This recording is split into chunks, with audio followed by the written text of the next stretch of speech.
of the Constitution. Dietrich Conrad made reference to any amending body organized within the statutory scheme.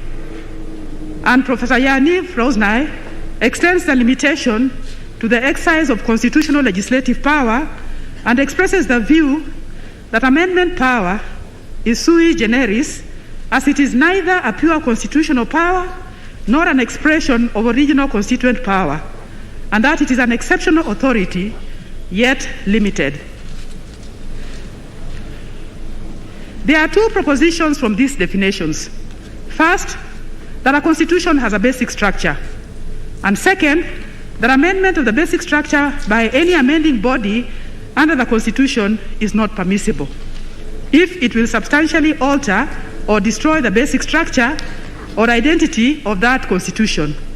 And consequently, a limitation on the power to amend the basic structure will be inferred. The latter is the basic structure doctrine. The challenging in considering whether the basic structure doctrine applies to a constitution is to unpack this basic structure in relation to the constitution. In other words, what is the basic structure in reference to that constitution? How does one identify the basic structure of the constitution so as to come to the conclusion that the intended amendment will alter or change that basic structure, such as to bring the basic structure doctrine into play?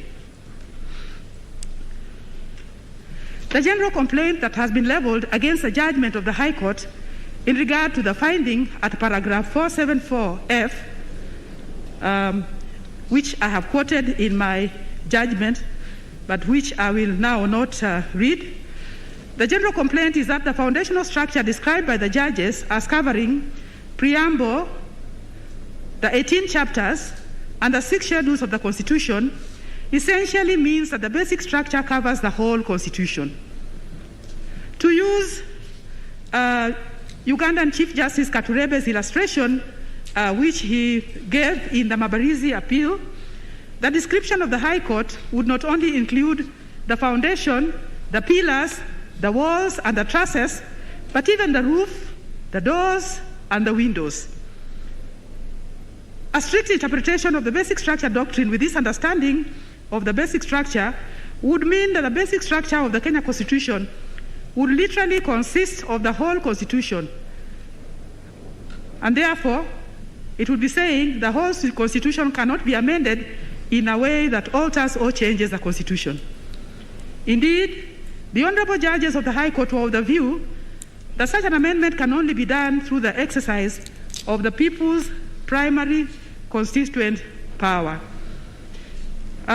In my judgment, I have examined what Professor Nobweze says on sovereignty and the exercise of primary constituent power, and I've also looked at the adoption by Ringera J.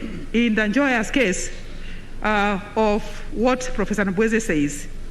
And I'm in agreement that the people, in exercise of constituent power, can abrogate their constitution or make a new constitution, and that the exercise of that constituent power demands the participation of the people through civic education, public participation, constituent assembly debate, consultation and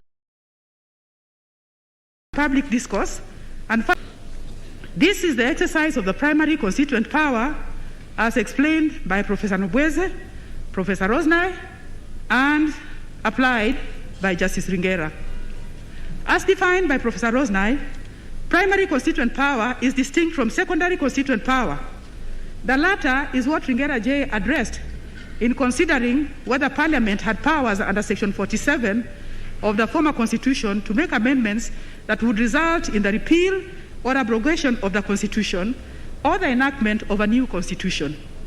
In this regard, Ringera J. was categorical that Parliament has no such powers. Ringera J. concurred with the position in the Kasavananda case that Parliament has no power to amend or change the basic features of the Constitution or abrogate and enact a new one. And I'm in agreement with this position, which is a position that was adopted by the learned judges in the High Court. However, it is important to note that Ringera J did not address the exercise of secondary constituent power in regard to an amendment initiated by public initiative, as the Constitution, as it was then, did not provide for it.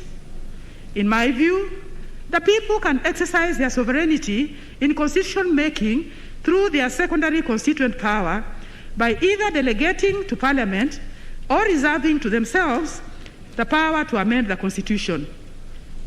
This is what the framers of the Constitution did in Articles 255 to 257 by delegating the power to Parliament to amend the Constitution under Article 256, Subarticle 1 to 5, through a parliamentary initiative and allowing the people to exercise their reserved powers to amend the Constitution through a popular initiative under Article 257. This means that the popular initiative is a citizen-driven process. In both instances, the people remain involved in both the popular initiative and parliamentary initiative through public participation and are the ultimate determinant through the referendum process on whether the amendment is carried. The Constitution of Kenya 2010 also empowers Parliament to exercise constituted power under Article 94(3) of the Constitution in regard to amendment of constitutional provisions other than those mentioned in Article 255. It is necessary to interrogate the express constitutional provisions that donate amendment power so as to determine the extent of the powers provided, especially as relates to the amendment of the basic structure. The starting point for such an interrogation must be an understanding of amendment of the Constitution and a distinction between amendment and dismemberment or change and remaking of a Constitution. In the judgment, I have looked at several definitions of amendment and dismemberment, and from these definitions, it is clear that an amendment is an alteration of the Constitution that is carried out within the confines of the existing Constitution. Secondly, it alters the Constitution in a way that does not radically change the nature of the Constitution, which means it must remain consistent with the object of and the purpose of the Constitution. This is to be contrasted with change or remaking of the Constitution, which involves a complete review and or substitution of the former Constitution with a new one, and this can only be done through the exercise of primary constituent power. Therefore, dismemberment in regard to Constitution would mean completely tearing the Constitution apart by removing its significant parts so that it no longer has the same identity. This is more drastic than amendment. I bear in mind these definitions and distinctions as I proceed to consider the amendment power. As noted in the judgment of the High Court and the respective submissions that were made before us, the history of Kenya in regard to amendment of the Constitution is replete with abuse of the amendment provisions and a hyper-amendment culture that resulted in the mutilation of the former Constitution. In truth, the amendments culminated in dismemberment of the original Constitution. It is in that context that Chapter 16 of the Constitution was made and must be understood.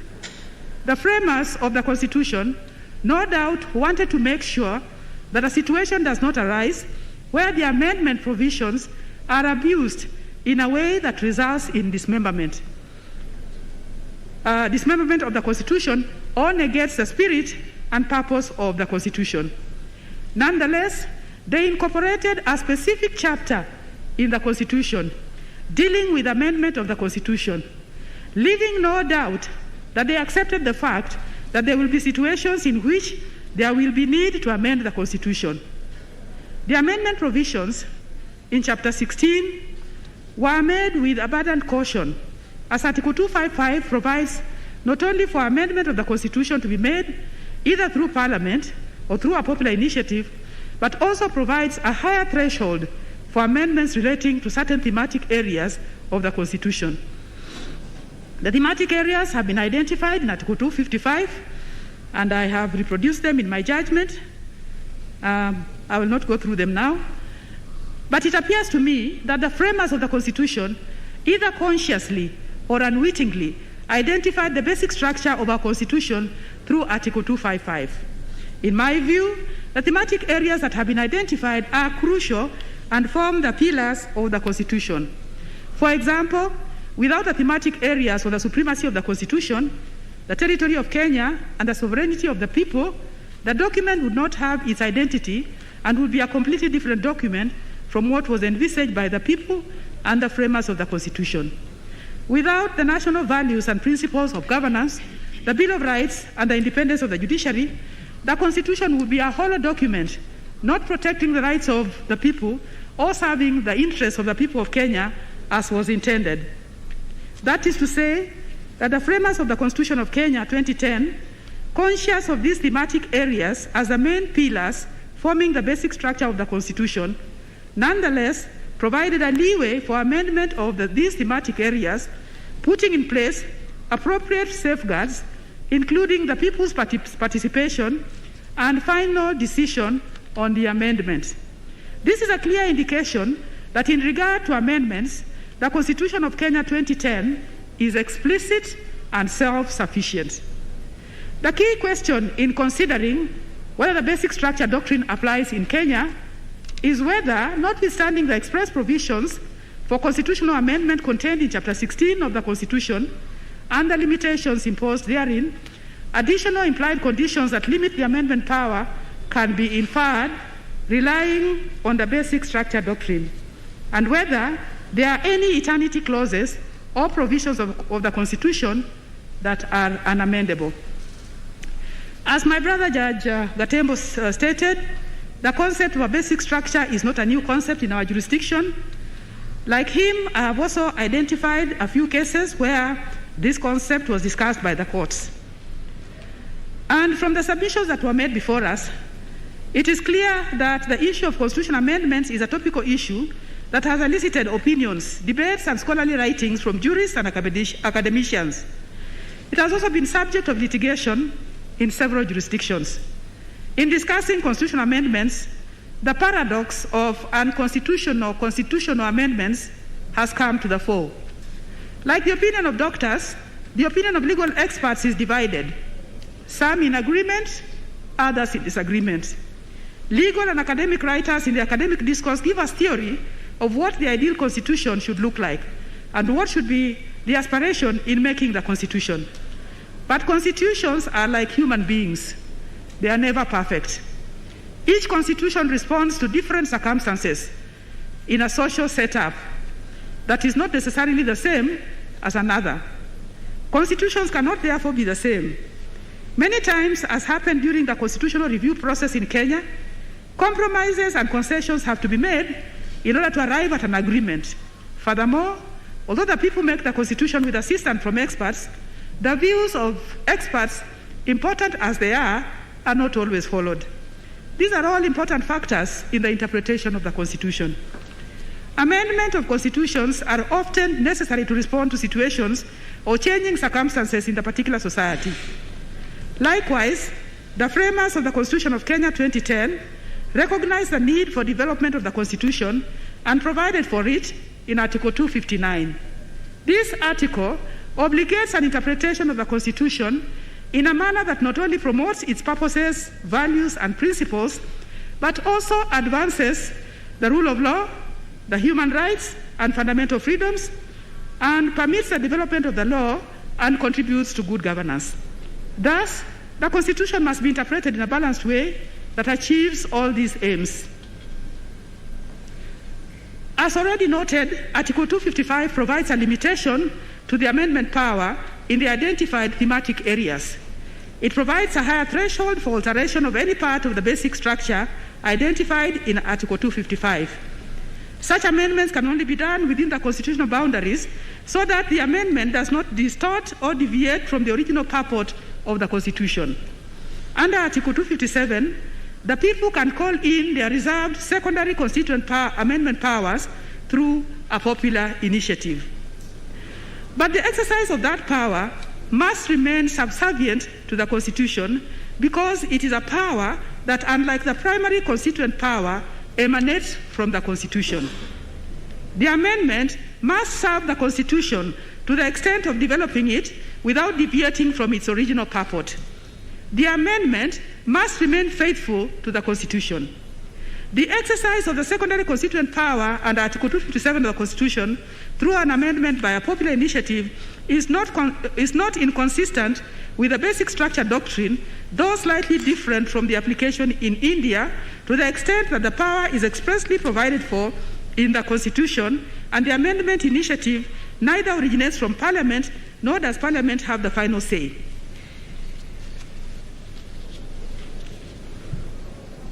The amendment process provided in Article 257 is inclusive, as it not only involves the people in its initial stages, but also provides room for participation of Parliament and the National Assembly, and the people retain the power of approving the final product at the referendum. It is therefore an amendment that is done by the people, but with a limitation that, being a secondary constituent power, it is subservient to the primary constituent power and must remain true to the original purport of the Constitution. At paragraph 47G, permit me just to read just a little to put the whole thing in context. The learned judges of the High Court stated that there are certain provisions in the Constitution which are inoculated from any amendment at all because they are deemed to express categorical core values. And these provisions are therefore unamendable. These provisions can also be termed as eternity clauses. And then they say an exhaustive list of which specific provisions in the Constitution are unamendable or are eternity clauses is inadvisable to make in vacuum. The learned judges go on to give Article 2.1 and 2.5 as examples of unamendable clauses or an eternity clauses. But according to Professor Rosnai, unamendable provisions limit the holder of the constitutional amendment power in exercising its power to certain constitutional subjects, principles, or institutions. Professor Rosnai also posits that unamendable provisions may also generally protect the spirit of the Constitution, spirit of the preamble, fundamental structure of the Constitution, or nature and constitutional elements of the state. The Constitution of Kenya has not specifically identified any particular clause as an unamendable clause or an eternity clause. Therefore, as admitted by the learned judges, there are no express eternity clauses or unamendable provisions in the Constitution. However, as already noted, there is restriction of amendment power in Chapter 16 of the Constitution, such that under Article 255 to 257, there are procedural and substantive limitations to the amendment power, so that amendments involving the specific thematic areas can only be done if there is compliance with the strict procedures provided. It cannot be said that the provisions in the thematic areas are unamendable because the Constitution has provided for amendability subject to the limitations indicated in Chapter 16. The question is whether, as contended by the learned judges, there are certain provisions in the Constitution that are inoculated from this amendment power because they express core categorical values. As there is no express provision for unamendability, is there justification for the conclusion by the learned judges that some provisions of the Constitution are unamendable? While I disagree with the learned judges' position that there are unamendable clauses in the Constitution, I find the argument by Professor Rosnai that there may be a general implicit unamendability that runs through the Constitution to protect the original purport and spirit of the Constitution persuasive. This is consistent with the sentiments expressed by the learned judges in two of the cases that were relied upon by the judges of the High Court, and which I have reproduced in my judgment for purpose of clarity. But I will just mention them here. There was the United Democratic Movement versus Speaker of National Assembly and others, which is a South African case, and which they talk about the preamble to our Constitution is a characteristic task but profound recordial of where we come from, what aspirations we espouse, and how we seek to realize them. And then it goes on, but I will not read it. Then similar sentiments were also expressed by the Tanzania Court of Appeal in Dianabo versus the Attorney General, where they said, among other things, that the Constitution of the United Republic of Tanzania is a living instrument having a soul and a consciousness of its own, as reflected in the preamble and fundamental objectives and directive principles of state policy. In interrogating the original purport and spirit of our Constitution, my first port of call is the preamble to the Constitution, which I have reproduced in my judgment, but I'll not read in the interest of time. The preamble indicates that the Constitution is the exercise of the sovereignty of the people of Kenya in determining their form of governance to meet their aspirations for a government based on the essential values of human rights, equality, freedom, democracy, social justice, and the rule of law. It also shows their commitment to nurturing and protecting the well-being of the individual, the family, communities, and the nation. It also shows the sustainment of their heritage, their commitment to sustainment of their heritage and environment for their benefit and that of future generations, and the fostering of peace and unity as one indivisible sovereign nation. These aspirations and objectives are the purport and spirit of the Constitution that must remain alive in the implementation of the Constitution. The exercise of any legislative power to enact an amendment that is contrary to the purport and spirit of the Constitution will not pass muster. That is to say that although all the core parts of the Constitution are amendable under Chapter 16 of the Constitution, there is an implied limitation that amendment of the Constitution will only be permissible if compliant with the purport and spirit of the Constitution. In this regard, I respectfully disagree with the position taken in the decision in the South African case of KwaZulu-Natal and others versus President of the Republic of South Africa, where it was stated that the reliance upon the spirit of the Constitution is misconceived, and that once the procedure in the amendment process is adhered to, the amendment is constitutionally unassailable. I disagree with that. In my view, any proposed constitutional amendment must pass muster in both the procedural and substantive tests. Accordingly, the fact-intensive determination that was adverted to by the High Court should not be one to determine the unamendability of any particular constitutional clause or core parts of the Constitution, but a substantive examination of the purported amendment in order to determine whether the amendment meets a substantive test in regard to the spirit and purport of the Constitution as revealed in the preamble. This is a threshold of the general implied unamendability that would render an amendment an unconstitutional amendment if it does not meet the substantive test. This can well be illustrated by the examples that were given by the first to fifth respondent at paragraph 282 of their petition that was filed in the High Court.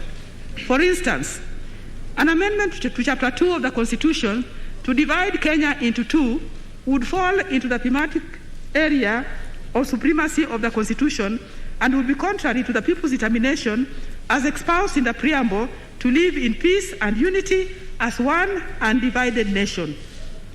Secondly, an amendment of Chapter 10 to abolish the judiciary would be contrary to the aspirations of Kenyans for a government based on essential values of justice and the rule of law.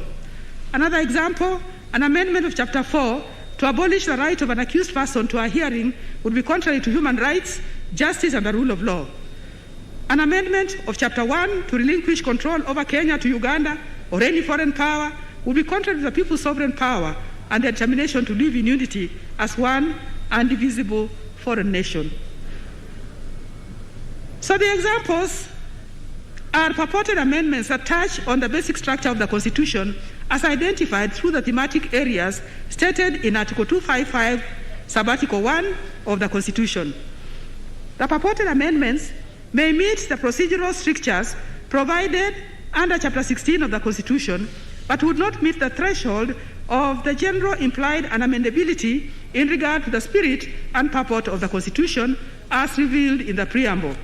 It is also instructive that the preamble to the Constitution is not a constitutional clause that can be amended. It's an introductory statement which remains the reference point in terms of the Constitution's aims and objectives. It is therefore what I can describe perhaps as the GPS from which each constitutional clause gets direction, and any amendment must be measured accordingly.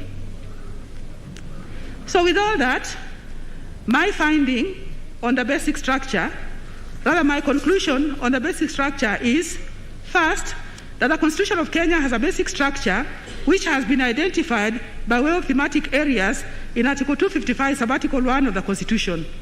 Secondly, Chapter 16 of the Constitution provides for amendment of any part of the Constitution, including the basic structure, and no express and amendable constitutional provisions or eternity clauses have been provided in the Constitution. And finally, the basic structure doctrine is applicable in Kenya to the extent that the exercise of secondary constituent power and constituted power to amend the Constitution is impliedly limited by the Constitution as evident in its spirit and purport, and therefore the exercise of amendment powers under Chapter 16 of the Constitution is impliedly limited, as such amendment must conform to the spirit and purport of the Constitution. Now, turning to the meaning and purport of a popular initiative under Article 257 and its constitutional remit. Article 257 of the Constitution provides for an amendment by a popular initiative. I've quoted that section, but I'll not read. In addressing the power to amend the Constitution through a popular initiative under Article 257, the first question that arises is, what is an initiative, and who is a promoter in regard to a bill under this article? The High Court was criticized for relying on the definition from Wikipedia, a free online encyclopedia created and edited by volunteers. On my part, I have sourced the definition from Black's Law Dictionary, 11th edition, in which initiative has been defined. And that definition, which I will not read in the interest of time, that definition concurs with the Wikipedia definition which the High Court adopted. So, in other words, their reliance on Wikipedia was inconsequential. From the above definition, it is apparent that an initiative is a process through which voters take control by compelling a vote on a specific legislation.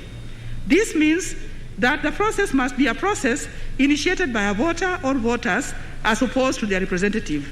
The definition is consistent with Article 257 that requires a promoter of the bill to galvanize support for it and establish that it is supported by at least 1 million registered voters. The definition is also consistent with Article 1, Subarticle 2 of the Constitution that provides that people may exercise their sovereign power either directly or through their democratically elected representatives. Now, I've also looked at the American equivalent of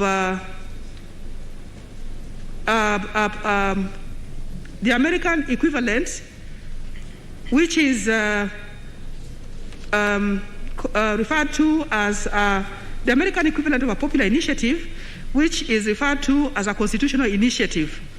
And this is how Professor Albert Stern describes it. The constitutional initiative is a technique of constitutional reform which affords a means of supplementing amendment by legislative proposal. It is not intended to replace the older method of altering state constitutions, but merely to provide an instrument whereby the people acting directly may inaugurate change. It continues, but I'll not go on. Then, looking at the history, we see that in the final report of the Technical Working Group of the Constitution of Kenya Review Commission, which was quoted by the Attorney General on the historical background, it reveals the same thinking, because it was stated that the committee introduced a novel idea called popular initiative, and this is an innovation where the citizen can, on their own motion, initiate amendment to the Constitution by a way of a popular initiative, either in the form of a general suggestion or a formulated draft bill.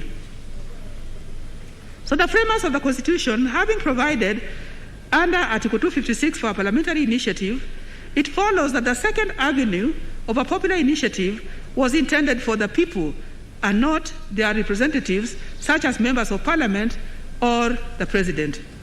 The word promoter has been used in Article 257, 3 and 4, where the promoter is obligated, respectively, to formulate a general suggestion into a draft bill, and to deliver the draft bill and the 1 million supporting signature to IEBC. Black's Law Dictionary has defined a promoter, and I have quoted that definition. And using that definition, a promoter of a popular initiative under Article 257(3) may not necessarily be the originator of the idea of a popular initiative, but one who takes the lead in putting the idea together in the form of a bill and encouraging other voters to support the idea. In line with the objective of a popular initiative, such a promoter must be an ordinary citizen and not a parliamentarian or a state officer. So my finding on the popular initiative is that I concur with the learned judges of the High Court that a popular initiative is an initiative of the ordinary citizenry as opposed to the lawmaking bodies, and that it is intended to be used where the lawmaking bodies are unable or unwilling to act. Neither the President nor any state organ can initiate an amendment through a popular initiative under Article 257. Another issue is whether a constitutional amendment through popular initiative calls for public participation. This one, I will not go into it. I think it has already been discussed. The issues and the arguments have been made by my other colleagues, my brother and sister judges who have already given their judgments. And indeed, I come to the same conclusion that there must be participation, and not just participation, there must be meaningful participation. So I'm in agreement with the learned judges that public participation is one of the principles of good governance, and that it's a constitutional right that must be complied with at every stage of a constitutional amendment process. And in particular, I have said that it's particularly crucial at the commencement of a popular initiative, because the people must have appropriate information regarding the initiative to enable them make an informed choice on whether to support the bill or not, on whether to support the initiative or not.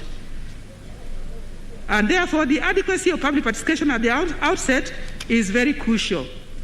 For if the people are not well informed and properly engaged, then the initiative cannot be a citizen process.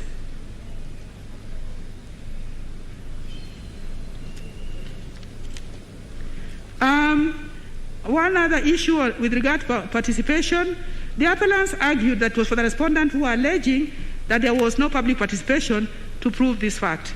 However, under Section 112 of the Evidence Act, it is provided that in civil proceedings, when any fact is especially within the knowledge of any party to those proceedings, the burden of proving or disproving that fact is upon that party. If there was public participation carried out in regard to the popular initiative, this was a fact that was within the special knowledge of the appellants who were promoting the Amendment Bill 2020. The appellants cannot therefore shift the blame onto the respondents to prove the fact of public participation. No evidence was laid before the court to prove that there was any meaningful public participation before the collection of signatures in support of the proposed constitutional amendments.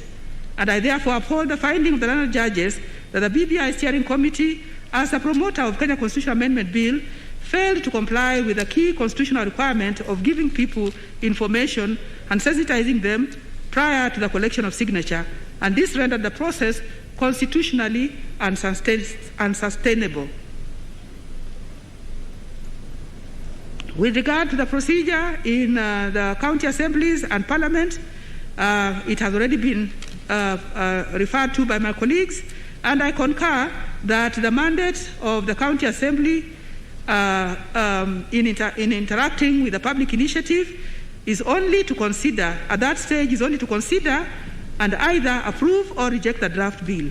It has no mandate to make any alterations to the bill.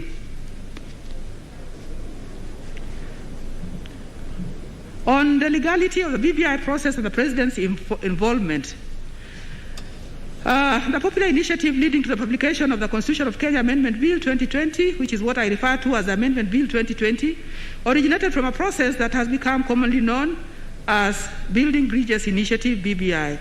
This process was commenced through a handshake between His Excellency the President and Honorable Raila Amolo, and it was followed with the appointment of Building Bridges to Unity Advisory Task Force by His Excellency the President, Uhuru Kenyatta, whom I refer to herein as the President. It is apparent that the President was at the forefront in the facilitation of the BBI process, including the appointment of the BBI Advisory Task Force and the BBI Steering Committee.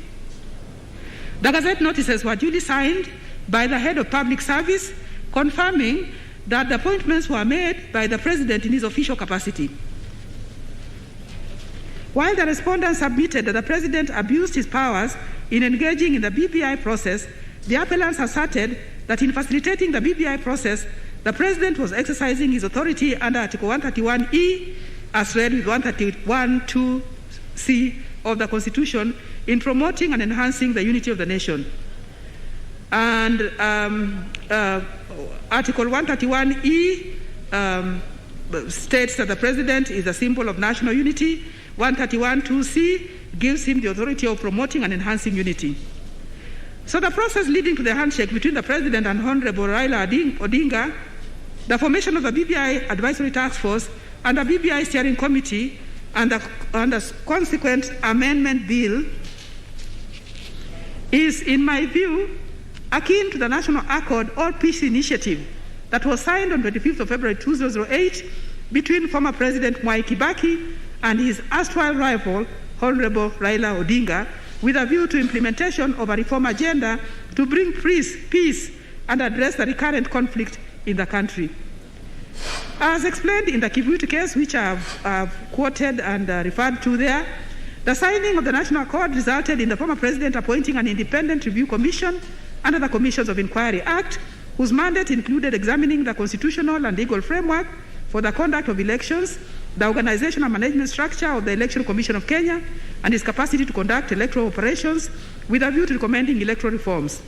The Commission presented its report to President Mwai Kibaki on 17 September 2008, in which it recommended fundamental amendments to laws governing conduct and management of elections. The report, commonly known as the Kriegler Report, resulted in the enactment of the Constitution of Kenya Amendment Act No. 10 of 2008, which disbanded and replaced the Election Commission with an interim independent electoral commission. So this particular law was challenged in the Kivuitu case, and that is one case where the issue of the exercise of the presidential power came up also. The learned judges in the judgment and appeal rejected the plea of res judicata and plea of sub judice in regard to the legality of the appointment of the BBI Advisory Task Force and the BBI Steering Committee for the reasons that have been stated by my brother Musinga, President, and I'm in agreement with the learned judges that the doctrine of sub judice did not apply. One of the terms of reference of the BBI Steering Committee, published in Gazette Notice number 264 as 1B and reproduced at paragraph 549 of the impugned judgment, was, and I quote, to propose administrative policy, statutory or constitutional changes that may be necessary for the implementation of the recommendations contained in the task report. And I underline the words propose and the words or. The mandate of the BBI Steering Committee in this regard was first to propose changes. In other words, the committee was to make proposals for change. Black's Law Dictionary 11th edition defines proposal as something offered for consideration or acceptance, a suggestion, the act of putting something forward for consideration. Secondly, the proposed changes were to be administrative, policy, statutory, or constitutional changes. Hence, the mandate was not to make constitutional changes, but to make recommendations on whatever changes that were necessary. The use of the word or indicated that the changes did not necessarily have to include constitutional changes. Thirdly, it was not part of the mandate of the BBI Steering Committee to implement the constitutional changes, if proposed, but to give advice on how such changes should be implemented. Thus, the purported distinction between the BBI Advisory Task Force and the BBI Steering Committee did not exist, as the BBI Steering Committee was not established for the sole purpose of initiating and promoting constitutional changes. Although the Third Way Alliance case related only to the appointment of the BBI Advisory Task Force, the issue raised in that case substantially related to the President's powers to appoint a task force or committee. In that regard, the finding on that issue relates to the appointment of the BBI Steering Committee, which was appointed before that judgment, as much as it relates to the BBI Advisory Task Force. More so, because the mandate of the BBI Steering Committee, as appointed, did not include initiating and promoting constitutional changes. In short, the matter before the High Court regarding the legality of the appointment of the BBI Steering Committee was res judicata and not open for consideration by the learned judges of the High Court. In the impugned judgment, the learned judges of the High Court found that the appointment of the BBI Steering Committee was unconstitutional, as there was no evidence that the President had complied with the provisions of Article 132(4)(a). I have considered these findings against the rival contention that the President was exercising his authority to engender peace pursuant to Article 131.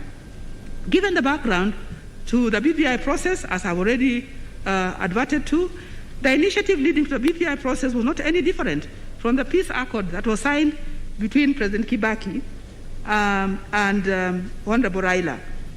No evidence was produced to show that the appointment of the BBI Advisory Task Force and the BBI Steering Committee was approved by the Public Service Commission as required under Article 132(4)(a). However, both committees, that is, the BBI Advisory Task Force and the BBI Steering Committee, were ad hoc committees appointed to advise the President. The appointments were actually officially gazetted under the hand of the Head of Public Service, Mr. Kinyua. And I'm in agreement with the position stated by Mativo J. in the Third Way Alliance case that the authority of the President in Articles 131 and 132 of the Constitution ought not to be constrained as long as the exercise of that power is rationally related to the purpose for which the power was given. The President cannot therefore be faulted for initiating the BBI process, appointing the BBI Advisory Task Force and the BBI Steering Committee in an effort to foster unity, which is an initiative that was within his constitutional mandate. Furthermore, Article 256 and 257 provide for amendments by way of a parliamentary initiative and a popular initiative, respectively. These articles provide for the constitutional procedures that has to be followed in procuring the constitutional amendment. They do not provide for proposals for making an amendment by a parliamentary or popular initiative. Obviously, before the drafting and promotion of a parliamentary or popular initiative, a lot of preliminary work has to be done. There is nothing that prevents the procurement and consideration of proposals for amendment by any person. The President was therefore free to obtain proposals for constitutional change from any quarters, including the BBI Steering Committee. Such proposals could have been used in lodging a parliamentary initiative or even a popular initiative by appropriate persons, following the appropriate procedures provided under Article 255 and 257. The BBI Steering Committee, having given its proposals on changes which included a proposed constitutional amendment bill, its mandate was expended at that stage. For these reasons, I find that the learned judges not only erred in considering the legality of the BBI Steering Committee as the issue was res judicata, but also erred in finding that the BBI Steering Committee was unconstitutional and an illegal entity created to perpetuate an unconstitutional purpose.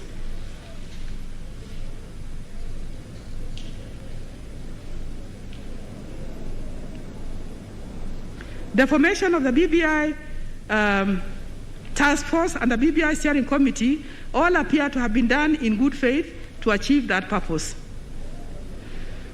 Constitutional changes by means of an amendment to the Constitution falls under Article 255 and 257 of the Constitution, and there is no provision for the President to initiate proposals for amendment of the Constitution in the name of a popular initiative. While I do appreciate and commend the President's efforts in fostering the unity of the nation, the President is not an ordinary citizen. He remains the President in the political arena throughout his tenure. He cannot temporarily remove his executive mantle in order to engage in a popular initiative, which is a process that has been reserved for citizens. His role in amendment of the Constitution is at the tail end of the process, as provided under Article 2565 and 2579 of the Constitution. And this is in his capacity as President to assent to an amendment bill once passed by Parliament or the people through a referendum.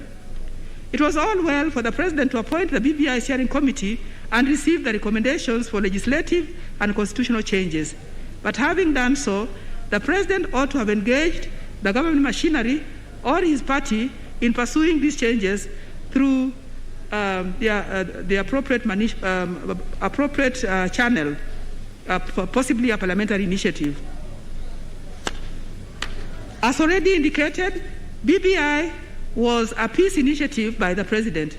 The appointment of the advisory task force and the steering committee included the experts and the drafting team that backed these committees, including the experts and the drafting team that backed these committees, all confirm that BBI was an executive-driven process and not a citizen-driven process. Although I disagree with the finding of the learned judges that the BBI advisory task force and the steering committee were unlawful, with their finding that these committees were unlawful, I find that the BBI steering committee had no capacity to promote a bill under Article 257. The bill was published as the Constitution of Kenya Amendment Bill 2020. The bill, which was published as a Constitution of Kenya Amendment Bill 2020, was dated 25th November 2020, and the promoters indicated as Building Bridges Initiative. Under Article 257, the promoter of a popular initiative is the one required to formulate it into a draft bill and thereafter deliver it to IEBC with supporting signatures. Dennis Waweru, who described himself as co-chairperson of the Building Bridges to a United Kenya National Secretariat, BBI Secretariat, swore an affidavit in which he claimed that the BBI Secretariat was a mover of the amendment bill and the process intended to amend the Constitution through a popular initiative. Although it was contended that the BBI Secretariat is a voluntary political alliance, there was nothing that was laid before the High Court to confirm this or to establish the existence of the BBI Secretariat or to connect it to Building Bridges Initiative that was indicated on the bill as the promoter. As found by the High Court, the drafting of the Amendment Bill 2020 was done by the BBI Steering Committee and was the culmination of the BBI process initiated by the President. There was no nexus established between the two co-chairs and the BBI process, such as to confirm that the two co-chairs were the promoters of the Constitutional Amendment Bill. In any case, Honorable Junet Mohammed, who is a current sitting member of Parliament, did not qualify to use the popular initiative route.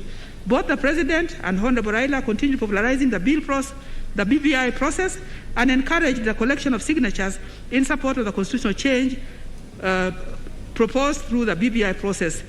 And so the attempt to distinguish the BBI Secretariat as a separate entity from the BBI Steering Committee was not convincing at all and cannot pass. So my finding, the BBI process remained executive-driven, and the promoter of the Amendment Bill 2020 was the President through the BBI Steering Committee.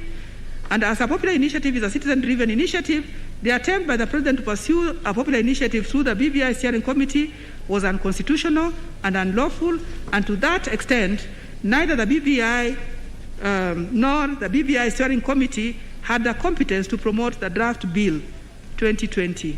I would therefore uphold the declaration at paragraph 7843 that the President does not have authority under the Constitution to promote a constitutional amendment through a popular initiative, and that a constitutional amendment can only be made through a parliamentary initiative under Article 256 or through a popular initiative under 257 of the Constitution.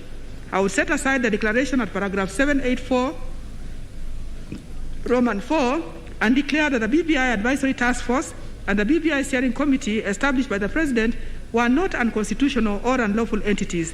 I would partly uphold the declarations at paragraph 784, Roman 5, and Roman 6, and Roman 8, to the extent that the BBI Steering Committee, though not unconstitutional or an unlawful entity, had no legal capacity to promote constitutional changes under Article 257 of the Constitution, and consequently, the promotion and launch of the Constitution of Kenya Amendment Bill 2020 was done unconstitutionally and in usurpation of the people's exercise of sovereign power. So I don't want to repeat. I just want maybe just to highlight a few of my findings on some of the other areas that I have not talked about. On presidential immunity, I have analyzed this in my judgment, but my analysis is substantially the same as what my brother Judge Gatembu has already stated here, so I will not read it. But my finding is that I would uphold the declaration at paragraph 7842 of the judgment and the findings of the learned judges that the President is subject to civil proceedings during the tenure of his office whenever he acts outside the parameters of the Constitution or omits to do that which he is bound to do under the Constitution. And then I would also find on the issue of service upon the President that the President was not served with a petition filed by the 78th respondent, nor was he personally served with a hearing notice. His right to a fair trial and right to natural justice were contravened, and the learned judges were wrong in making adverse orders against him personally. I would accordingly allow Civil Appeal number 294/2021 and set aside the adverse orders that were made against the President in his personal capacity. I'm in agreement with the majority in regard to each of the issues that I have not fully addressed in this judgment. And for avoidance of doubt, I want to say that I specifically adopt the reasoning and conclusion of the majority in regard to the fact that the Constitution of Kenya Amendment Bill 2020 cannot be subjected to a referendum in the absence of evidence of continuous voter registration by the Independent Electoral and Boundaries Commission, that the IEC does not have the requisite quorum for purpose of carrying out its business relating to the conduct of the proposed referendum, including the verification of signatures in support of the Constitution of Kenya Amendment Bill, and that at the time of the launch of the Constitution of Kenya Amendment Bill and the collection and endorsement of signatures, there was no legislation governing the collection, presentation, and verification of signatures, nor an adequate legal or regulated framework to govern the conduct of referendum. That the administrative procedures for the verification of signatures in support of the Constitution Amendment referendum made by the Independent Electoral and Boundaries Commission are illegal, null and void because they were made without quorum and in violation of sections 5, 6, and 11 of the Statutory Instruments Act. That the county assemblies and parliament cannot, as part of the constitutional mandate, change the contents of the Constitution of Kenya Amendment Bill initiated through a popular initiative under Article 257 of the Constitution. That the second schedule of the Constitution of Kenya, insofar as it purports to predetermine the allocation of proposed additional 70 constituencies and to direct the Independent Electoral and Boundaries Commission on its function, is unconstitutional. That is a function of delimitation, is unconstitutional. I am also in agreement on the issues regarding whether the issues before the High Court were moot or not justiciable. I am in agreement with what the President has stated on that. I'm also in agreement on the issue of the amici, and I fully adopt the reasoning of the majority on the cross appeals and concur that these cross appeals should be dismissed. On the issue of whether under Article 257.10 of the Constitution, all the specific proposed amendments to the Constitution should be submitted as separate and distinct referendum questions to the people, I am of the view that the Constitution requires that the specific proposed amendments to the Constitution be submitted as separate and distinct referendum questions to the people. So, in conclusion, I join my brother and sister judges in appreciating the senior counsel and all counsel who appeared before us. The wealth of knowledge, high level of professionalism, and commitment that was displayed by all was prodigious and is commendable. I also recognize the invaluable support that I have received from Irene Chege, my legal researcher, and Harriet Gasheri, my secretary, who worked tirelessly behind the scene to ensure that I had my judgment ready in time. The issues that were raised in this appeal have led to a significant conclusion because it is a practical demonstration of Kenyans' commitment to the Constitution. We, the people, protecting our heritage and determining our future and that of future generations. As custodians of the Constitution, we judges have also risen to the challenge to protect the Constitution from unconstitutional amendments.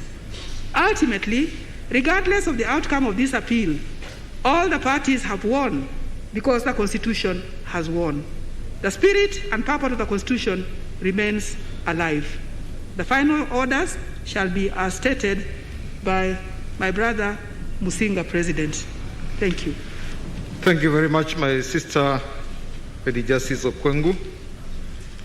I will now request my sister, Justice Nambuye, to deliver her judgment. Thank you very much, Honorable President. The challenge is coming towards almost at the tail end. The issues were common, and what is different is actually the presentations. I think for this reason, I will not go through each and every item arising from the common issues. But may I start by appreciating the leadership of our President. May I adopt the summary that he gave out at the beginning of the deliveries. May I appreciate the brotherhood and the collegiality of the members of the bench who have worked as a team. And the approach I take is because of what I have already mentioned, that the issues were common, and what differs is actually the presentations. I will not go into detail. I will just pick out a few items. The major complaint on why the appellants thought that there is no provision for eternity clauses in our Constitution. Then my own brief comments on that. A brief comment on the constituencies in the amendment bill. Give a few highlights on the principles on legitimate expectation. These were touched upon by my sister, Judge Fatuma Sichale, and then mention briefly on the complaint that had been raised with regard to the need for the trial court to call to the President or the authorities that were responsible for the PPI initiative to give an account of public funds involved, and then in a sentence or so, make a mention on the role of MSI, and then the good work and the industry of the legal minds involved. My first observation on the complaint about the application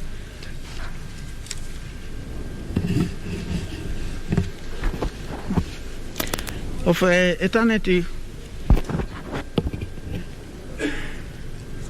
on alleged existence is not coming. Hello? Okay. On alleged existence of eternity clauses in the COK 2010, appellants submit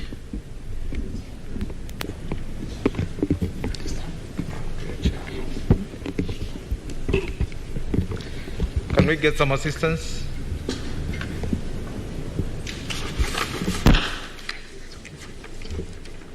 Thank you. On alleged existence of eternity clauses in the COK 2010, appellants submit that an eternity clause is an actual constitutional provision expressly made in the text of a country's constitution declaring some provisions unalterable and irrevocable, which clauses are, according to the appellants, aimed at protecting a specific country's provisions of specific purposes. Among examples numerously highlighted were Article 79(3) of the Basic Law of Federal Republic of Germany, which expressly bars amendments to provision concerning the federal structure and to the basic principles laid down in Article 1 and 20 of that institution. And there was also mentioned an example of that the democratic and the social setup, owing to the bitter experience of the Nazi era, intended to safeguard against a repeat of the atrocities perpetrated by the National Socialists, and many other examples were given. And my own comments on reaction or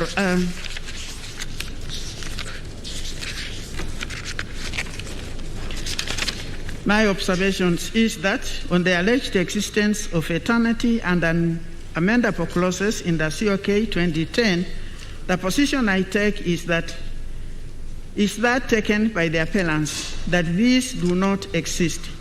Reason being that in jurisdictions where these are found to exist, going by the examples highlighted in the appellant submissions, they are expressly provided for in the respective jurisdictions' constitutions. A proper construction of the COK 2010 based on a proper application of the principles for interpretation and construction as highlighted above in the assessment leaves no doubt in my mind that these doctrines have no application in Kenya. That is why the people reserved in themselves the power to amend the COK 2010, which in my view includes the power to overhaul, as they did with the former constitution, or partially amend it subject to compliance with the prerequisites of the amendment power.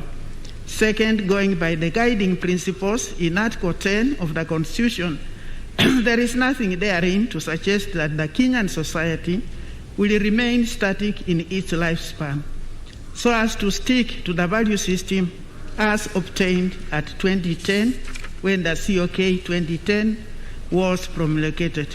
Good prudence would demand that there be constitutional changes which would in turn inform changes in the law to meet societal needs as and when such needs arise.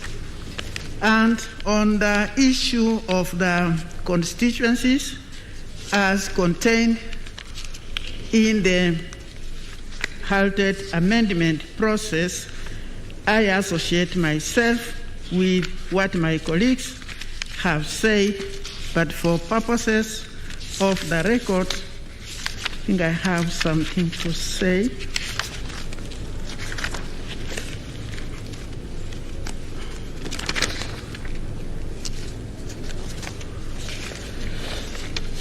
My comments is that Section 10 of the Impunity Bill proposes to amend Article 89 of the Constitution on delimitation of electoral units to increase the number of constituencies from 290 to 360. The Impunity Bill also attempts to delimit the extra 70 constituencies in violation of Article 89 of the Constitution, violates the principles, procedures, and the safeguards for the delimitation of electoral units.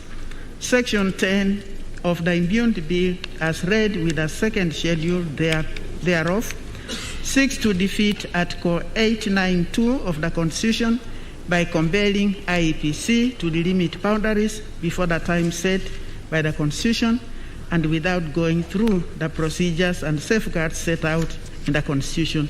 The Impunity Bill also usurps the authority of IEPC to delimit electoral boundaries by providing the number of electoral units to be delimited. This indeed is in contravention of the COK 2010. And I think I will highlight in briefly the principles on legitimate expectation as was held in the Republic versus Kenya Revenue Authority, ex parte Check Distributors Limited, civil application number 359. The cornerstone of legitimate expectation is a promise made to a party by a public body that it will act or not act in a particular manner. For the promise to hold, the same must be made within the confines of the law. a public body cannot make the promise which goes against the express letter of the law.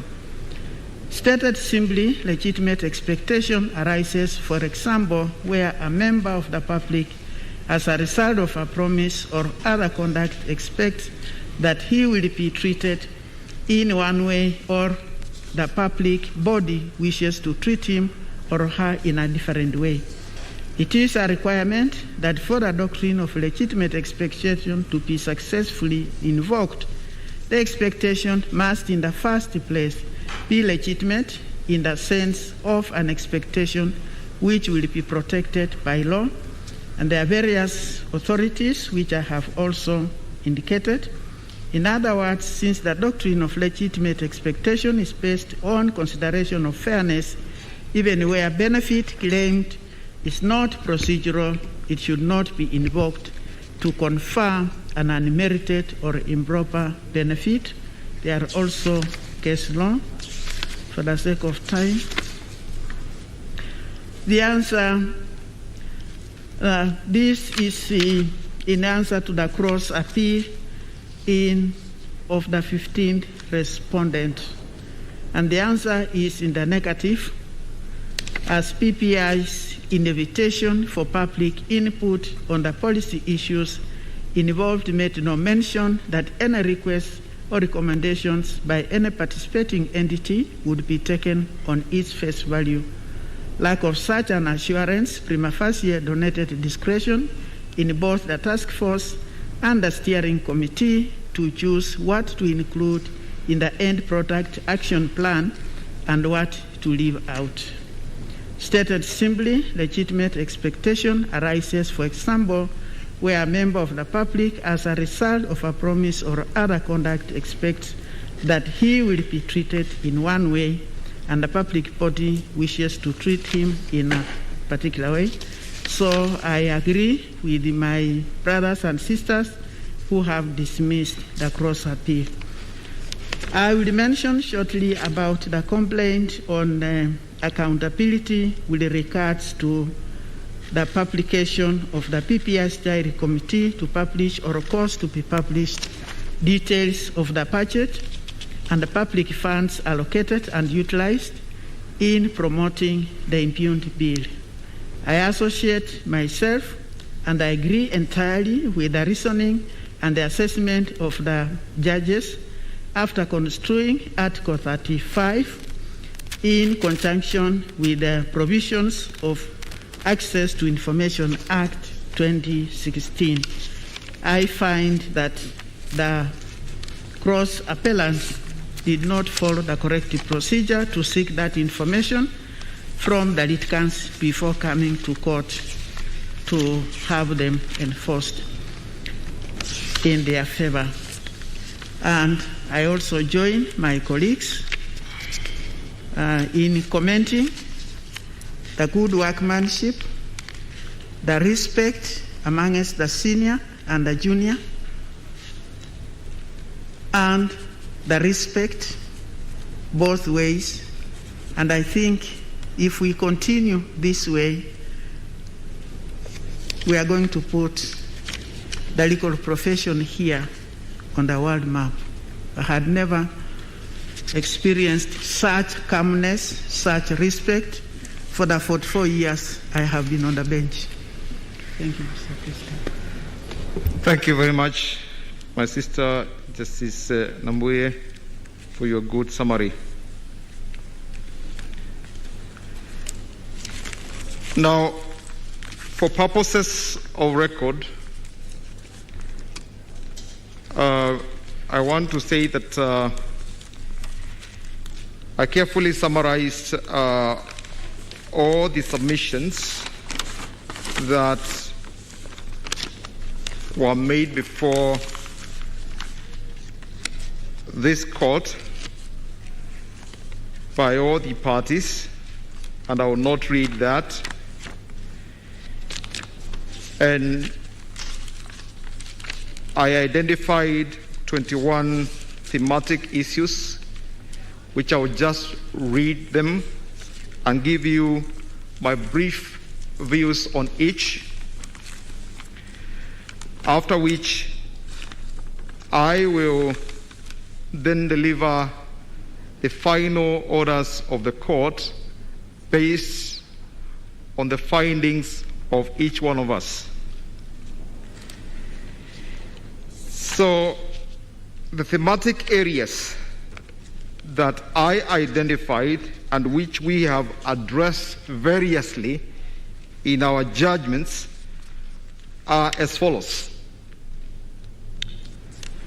Whether, number one, whether the basic structure doctrine, eternity clauses, and an amendability doctrine applies in Kenya. Number two, who are the initiators and promoters of the BBI initiative? 3, the legality of the BBI steering committee and the BBI task force report in the constitution amendment process. Number 4, whether the proposed amendments as contained in the Constitution Amendment Bill 2020 were by popular initiative and whether there was public participation. 5, whether the President of Kenya can initiate the process of amendment of the Constitution as a popular initiative. Number 6, whether the IEBC a requisite quorum to carry out its business in relation to the amendment bill. Number 7, the role of the IEBC in constitution amendment by popular initiative. Number 8, whether the IEBC was under an obligation to conduct a nationwide voter registration exercise and the verification of signatures. Number 9, whether the proposals contained in the Constitution Amendment Bill are to be submitted as separate and distinct referendum questions. Number 10, whether the High Court had jurisdiction to entertain the petitions on account of the principles of justiciability, mootness, and ripeness. Number 11, whether it was constitutional for the promoters of the Amendment Bill to create 70 constituencies and allocate them. Number 12, whether there was necessity for legislation or legal framework on conduct of referenda. Number 13, whether civil proceedings can be instituted against a sitting president. Number 14, whether Mr.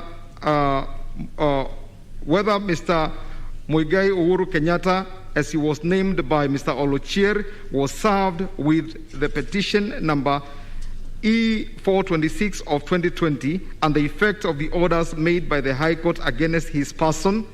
Number 15, again arising from Mr. Oluchier's petition, whether the proceedings against the President, Mr. Uhuru Muigai Kenyatta, were res judicata. Number 16, whether President Uhuru Muigai Kenyatta contravened Chapter 6 of the Constitution. Number 17, whether promotion of the amendment bill violated Article 43(1)(a) in view of the COVID-19 pandemic. Number 18, whether both or either of the houses of parliament were infirmed from considering the amendment bill in view of the Chief Justice's advisory for dissolution of parliament. Number 19, whether the High Court erred in finding that the BBI task force did not create a legitimate expectation that the submissions by KNUN would be incorporated in the amendment bill. Number 20, whether the petitioners had made out a case for disclosure and publication of the BBI steering committee's financial information. And lastly, whether the High Court erred in law in admitting Amishi Kuria who were partisan. So as I indicated, I will not go into the submissions at all. I'll make a few comments on those issues.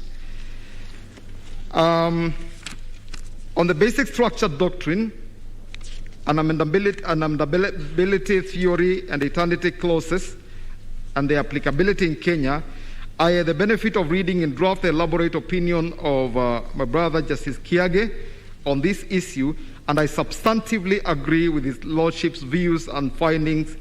However, I would like to make just a few additional remarks on the same.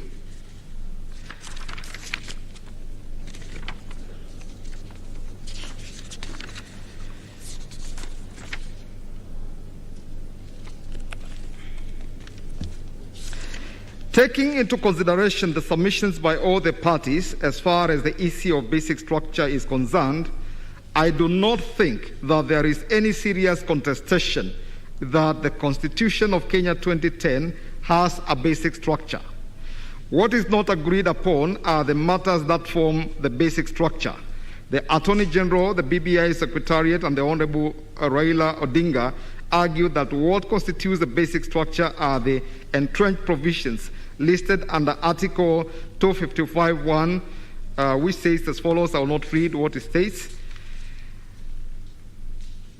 Whereas the appellants and some respondents who support the appeals were of the view that the basic structure of our Constitution is not limited to the above matters, the contested issue is whether the basic structure doctrine limits the amendment power of the Constitution as set out in Articles 255 to 257.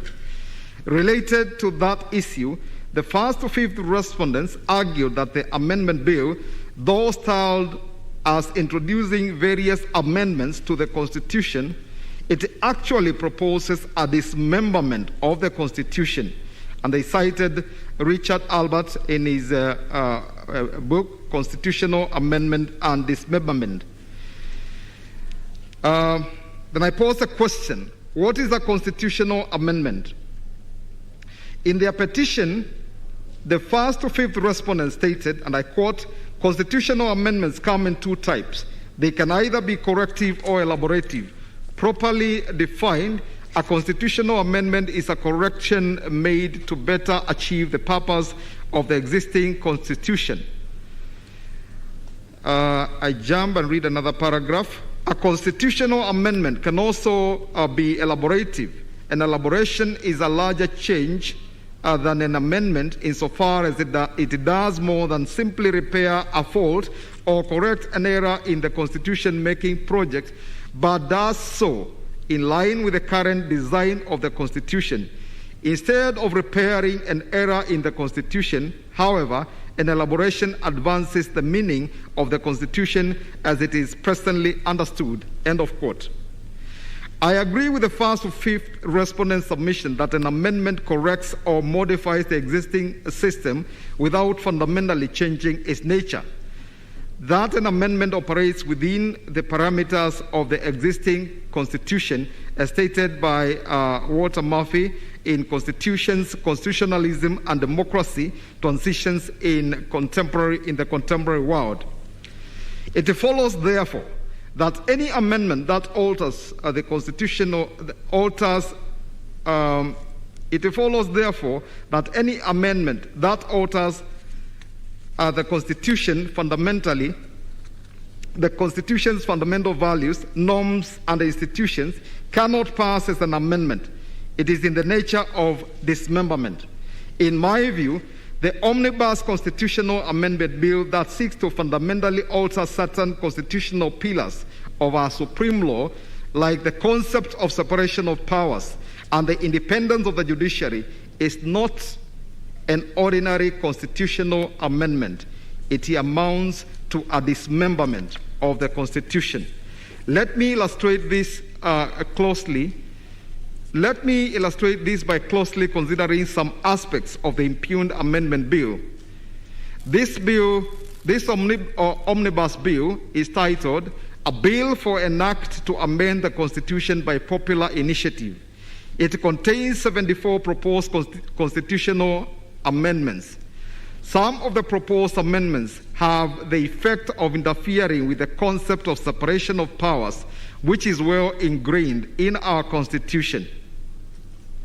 Article 1, Subarticle 1 of the Constitution stipulates that all the sovereign power belongs to the people of Kenya and shall be exercised in accordance with the Constitution. That sovereign power is delegated to Parliament and the legislative assemblies That sovereign power is delegated to Parliament and the legislative assemblies in the county governments, the national executive and the executive structures in the county governments, and the judiciary and the independent tribunals. This arrangement ensures that these three broad arms of government remain distinct from each other and do not encroach upon each other's functions, but subject only to the usual constitutional and statutory checks and balances. Clause 44 of the amendment bill proposes to create the Office of the Judiciary Ombudsman by introducing a new Article 172A, and that proposed clause states as follows. There is established the Office of Judiciary Ombudsman. The President shall nominate and, with the approval of the Senate, appoint the Judiciary Ombudsman. The Judiciary Ombudsman shall receive and conduct inquiries into complaints against judges, registrars, magistrates, and other judicial officers and other staff of the judiciary. Sensitize and promote engagement with the public on the role and performance of the judiciary, and C, improve transparency and accountability of the judiciary. It continues, it sets out very many functions. I'll jump the rest. There are a few observations that I wish to make regarding this proposed amendment as relates to the independence of the judiciary. 1. The fact that the Judiciary Ombudsman shall be an appointee of the President entrenches executive control in the Judicial Service Commission and, by extension, in the judiciary. Under Article 171(2), 4 of the 11 members are appointed by the executive. If the proposed bill goes through, the executive's appointees shall be a total of 5. Number 2, of even greater concern is that the proposed duties and functions of the Judiciary Ombudsman, whose allegiance is to the President, has the effect of making the holder of that office a terror to judges, magistrates, and all judicial staff.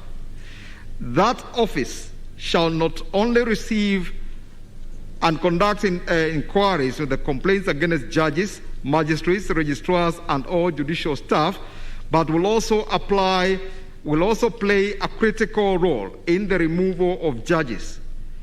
Clause 41 proposes to amend Article 168(2) of the Constitution so that it will read, and I quote, "The removal of a judge may be initiated only by the Judicial Service Commission, acting on the motion by the Judiciary Ombudsman."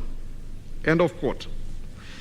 In passing the 2010 Constitution, Kenyans wanted to have a strong and independent judiciary, but the proposed amendment is the exact antithesis of such a judiciary. If a presidential appointee is empowered to receive and investigate a complaint against judges, craft a motion for the judge's removal, and present it for consideration by the Judicial Service Commission, where he sits as an ex officio member, it is not difficult to discern that in making judicial pronouncements, most judges would be very cautious of going against the will of the President. Otherwise, the President may resort to the use of his or her appointee to initiate removal proceedings of the judge, because he who pays the piper calls the tune. This is an ingenious and subtle clawback to the independence of the judiciary. I highly doubt whether there was any meaningful civic education and public discourse on the issue during the promotion of the impugned bill.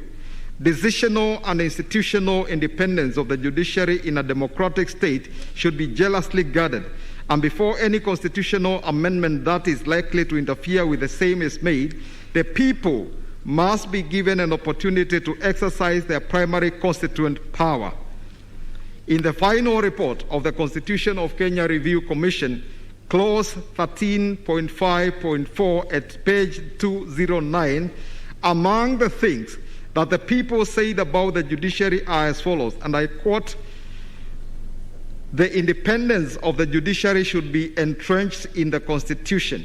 2, the Constitution should ensure that there is no interference in the judiciary by the executive and by politicians." End of quote.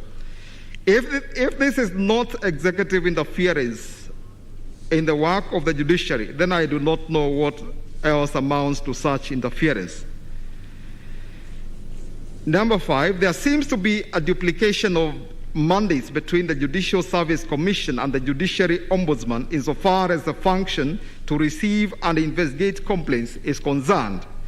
Article 172(1)(c) states that one of the functions of the Judicial Service Commission is to appoint, receive complaints against, investigate and remove from office or otherwise discipline registrars, magistrates, other judicial officers and other staff of the judiciary in the manner prescribed by an act of Parliament. Without any proposed deletion or amendment to the above provision, the proposed Article 172A 3A states as follows, and I quote, "The Judiciary Ombudsman shall receive and conduct inquiries into complaints against judges, registrars, magistrates, and other judicial officers and other staff of the judiciary." These two almost similar constitutional provisions will create parallel and incompatible centers of power, which is not good for the country. There is a possibility of parallel complaints against judges and judicial officers being instituted before the two offices. What would happen if they were to arrive at different conclusions on the question of removal? Turning to the legislature, Clause 29, 32, and 33 of the Amendment Bill proposes to remove the requirement for vetting by the National Assembly of Cabinet Ministers, Secretary to the Cabinet, and Principal Secretaries. Clause 31 proposes to introduce the position of Deputy Ministers whose appointment shall not be vetted by Parliament. There is also the proposal to do away with the pure presidential system and replace it with a hybrid one, where there will be a Prime Minister, Deputy Prime Minister, Cabinet Ministers, Attorney General, and the leader of the opposition, who will also sit in Parliament. The people of Kenya, in promulgating the 2010 Constitution, opted for a pure presidential system, and in my view, the proposal interferes with the concept of separation of powers, as members of the executive will also be members of the legislature.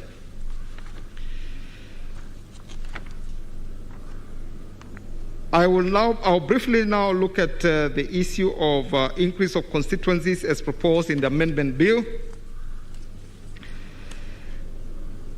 Under Clause 10 and 74, as read together with the second schedule of this Amendment Bill, the promoters of the bill propose to increase the number of the constituencies from 290 to 360.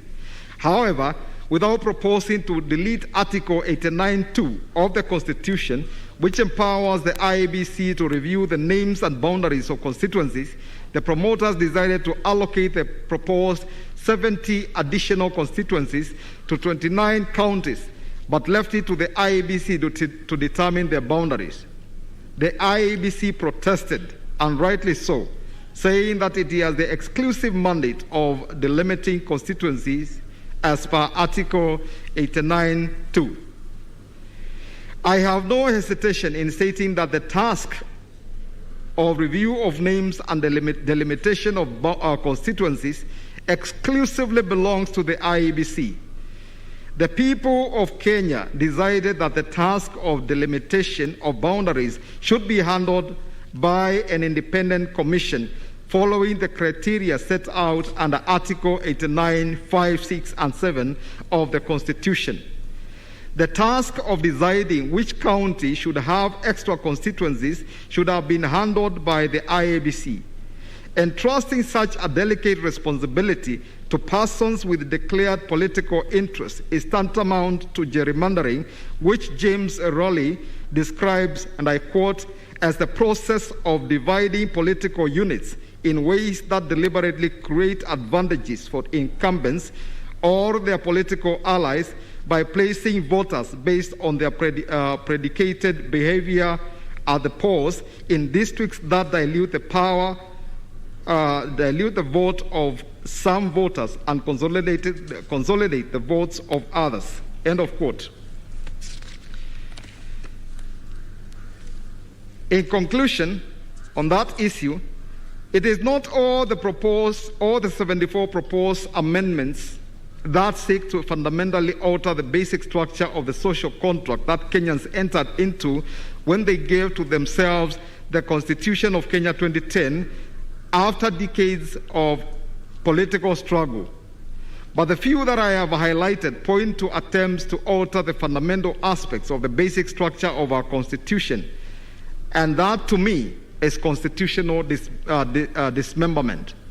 That is why I would agree with the learned judges that it is necessary that we replicate the same procedure that we used to give to ourselves the 2010 Constitution if we have to fundamentally amend certain provisions of the Constitution. Regarding the provisions that have been referred to as unamendable, immutable, unchangeable, unalterable, irrevocable, or eternity clauses, as they have been called, Yaniv Rosnai, who has been quoted before, says this: they serve as a mechanism for limiting the amendment power, but they do not and cannot limit the primary constituent power. He further argues that unamendable provisions are subject to changes introduced by extra constitutional forces, read primary constituent power, assembly of the people, or through judicial interpretation. From the 2010 cannot be amended except through the sovereign primary constituent power of the people. However, I do not think that the alteration of the basic structure must be undertaken through the repeal of the Constitution and promulgation of another, as argued by some of the proponents of the doctrine of basic structure. Any provision that may be found to be part of the basic structure of our Constitution may be amended by the people by exercise of their primary constituent power after civic education, public participation, constituent assembly debate, and a referendum. Chapter 16 only applies to pure amendments of the Constitution that do not alter any feature that forms the basic structure. The Constitution of Kenya Amendment Bill 2020, as structured, violates certain components of our Constitution's basic structure. On issue number 2, who are the initiators and promoters of the Constitution of Kenya Amendment Bill? I will not take much time. I just want to keep and say that the President, in the submissions made before this court, confirmed that he established both the BBI Task Force and the BBI Steering Committee pursuant to the functions and obligations conferred upon him by Articles 131 and 132 of the Constitution. From the foregoing, there can be no dispute that the President was the initiator of the BBI initiative, having established and gazetted under his hand the BBI Task Force and the BBI Steering Committee. I am in agreement with the High Court's finding that the amendment bill was an initiative of the President.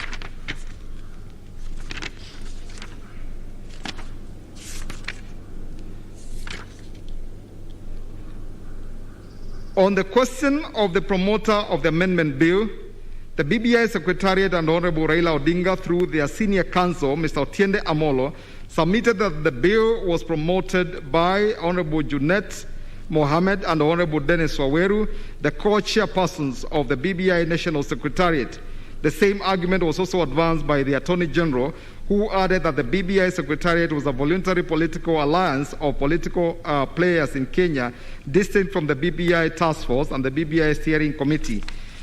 After going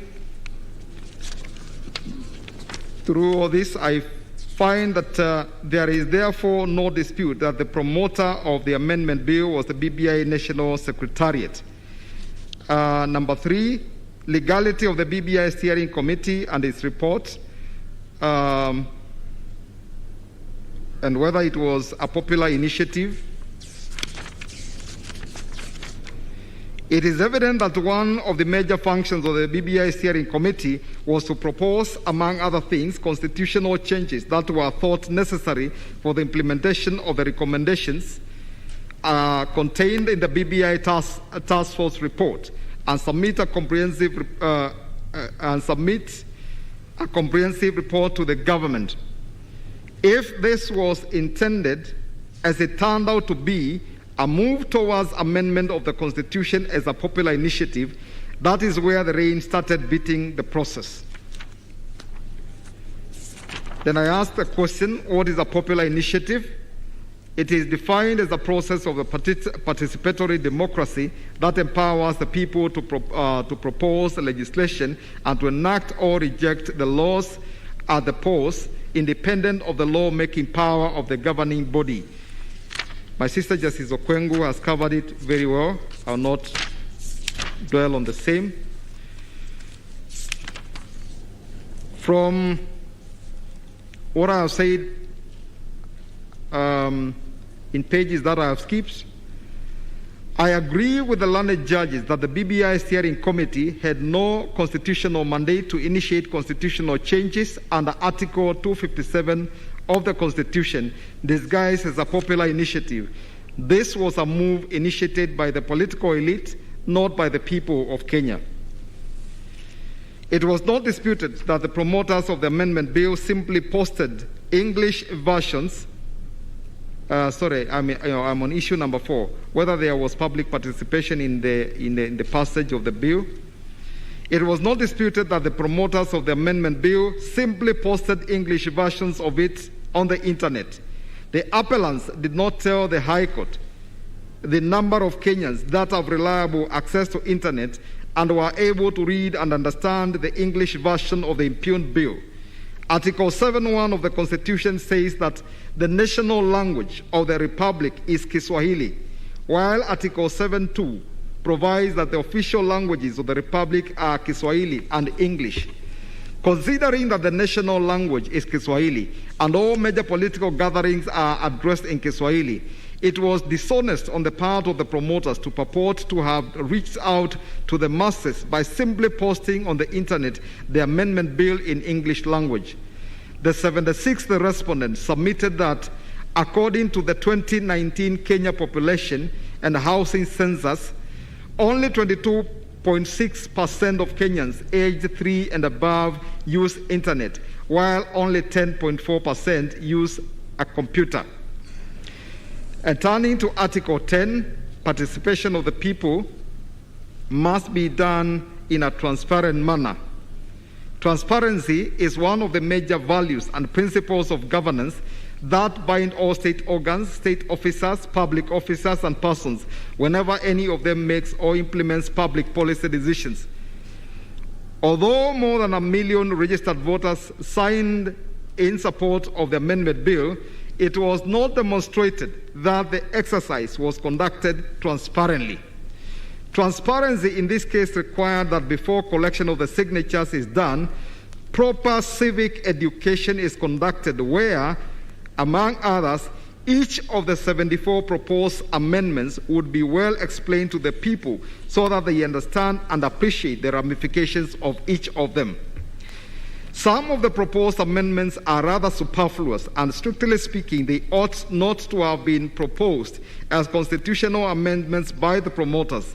At best, they could only be proposed as statutory amendments, but were intentionally included in the amendment bill, and appropriate statutory amendment bills drawn by the promoters to act as sweeteners to coax voters into supporting the proposed constitutional amendment bills.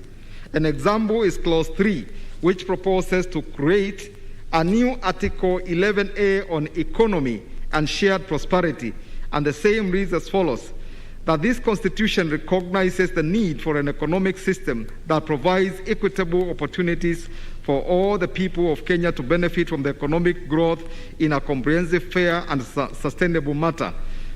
I will not read the rest. Together with the amendment bill, the promoters also drew the Micro and Small Enterprises Amendment Bill, which inter alia proposed to give youth-owned enterprises a 7-year tax break. Another example of a bill that accompanied the proposed constitutional amendment bill was the Higher Education Loans Board Act 1995 to give loanees a grace period of 4 years from the date of completion of their studies and to exempt loanees without a source of income from paying interest on the loans advanced to them. I say this about the amendment, the proposed amendment and those bills. These are definitely very good and appealing proposals, but anchoring them on the Constitution of Kenya Amendment Bill 2020 that also proposed very far-reaching alterations on the basic structure of our Constitution was a clear bait to entice the populace, and particularly the young registered voters who are the majority, to support the amendment bill without proper civic education on all the contents of the entire bill. Another issue was raised by the Third Way Alliance, the 19th respondent, who questioned the speed at which some county assemblies passed the amendment bill without any public participation. The County Assembly of Tana River is a classic example. In Abesemi Buere versus the County Assembly of Tana River, Nyakundi J established that the County Assembly of Tana River considered and approved the amendment bill on 23rd of February 2021, whereas it had published in the local newspapers and social media that there would be public hearings and a presentation of memoranda on the bill on 25th of February 2021. The learned judge declared that the resolution to pass the bill was tainted with procedural illegality and was therefore fatally defective and unconstitutional. It is also on record that members of county assemblies, MCAs, demanded and were given car grants of 2 million Kenya shillings each shortly before an overwhelming majority of county assemblies passed the amendment bill, paving way for it to be placed before Parliament under Article 257(7). Whereas it is desirable that MCAs be facilitated in their performance of their legislative work in our county governments, and therefore the car grants may have been lawful, its timing was said to have been deliberately intended to influence them to pass the amendment bill. The Salaries and the Remuneration Commission had previously raised various objections to the car grants, but the Commission suddenly changed its position and gave them a green light to the car grants during the promotion of the impugned bill, the 19th respondent asserted. It was also demonstrated that some senior public servants were deployed to go to their counties to promote and campaign for the support of the amendment bill. In Robert Gakuru and another, this court held that public participation must be real and not illusory, should not be treated as a mere formality because it is a constitutional requirement and must be attained quantitatively and qualitatively. I may add that public participation must be done transparently and in demonstrable utmost good faith without any coercion. All these acts and omissions I have highlighted above amounted to violation of certain aspects of Article 10, in particular participation of the people, inclusiveness, integrity, transparency, and accountability. Amendment of a country's constitution ought to be a very sacrosanct public undertaking, and its processes must be undertaken very transparently and in strict compliance with the country's laws. Deliberate compromise of the process will invalidate even a well-intentioned proposal. As George Washington put it, and I quote, "If, in the opinion of the people, the distribution or modification of the constitutional powers be in any particular wrong, let it be corrected by an amendment in the way in which the Constitution designates. But let there be no change by usurpation. For though this, in one instance, may be the instrument of good, it is the customary weapon by which free governments are destroyed." End of quote. In view of the foregoing, I find and hold that the amendment bill was not by popular initiative, and though there was a degree of public participation in its development and passing, it was not in accordance with the national values and principles under Article 10 of the Constitution. On whether the President can initiate the process of amendment of the Constitution as a popular initiative, I'll simply say that I hold and find that under our constitutional architecture, the President cannot initiate the process of amendment of the Constitution as a popular initiative. The President's intentions in initiating the process were noble, but the process of its execution was not in line with the Constitution. Whether the IEBC had requisite quorum to carry out its business in relation to the amendment bill, I agree with what has been said by my other colleagues.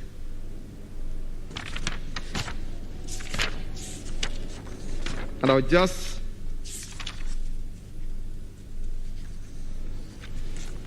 read a few parts of my judgment. It follows, therefore, where a court, having declared a provision of a statute as unconstitutional but does not state the effective date of that declaration, the declaration becomes effective from the date of the judgment unless an appeal is preferred against the decision. Then I look at the case of Isaiah Abiwot Kangoni versus Independent Electoral Boundaries Commission, pronouncements by the Supreme Court on some matters.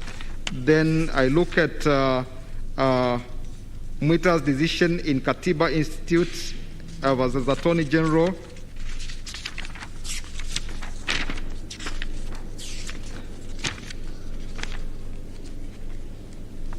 And then I say, for these reasons, I would dismiss the Attorney General's challenge to the learned judge's finding that the IEBC lacked the requisite quorum to make decisions connected with the amendment bill.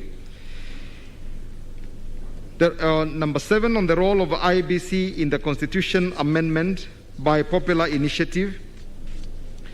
Muslims for Human Rights, the 82nd respondent, contended that the IEBC cannot undertake verification of signatures and registered voters without an enabling legal framework in place.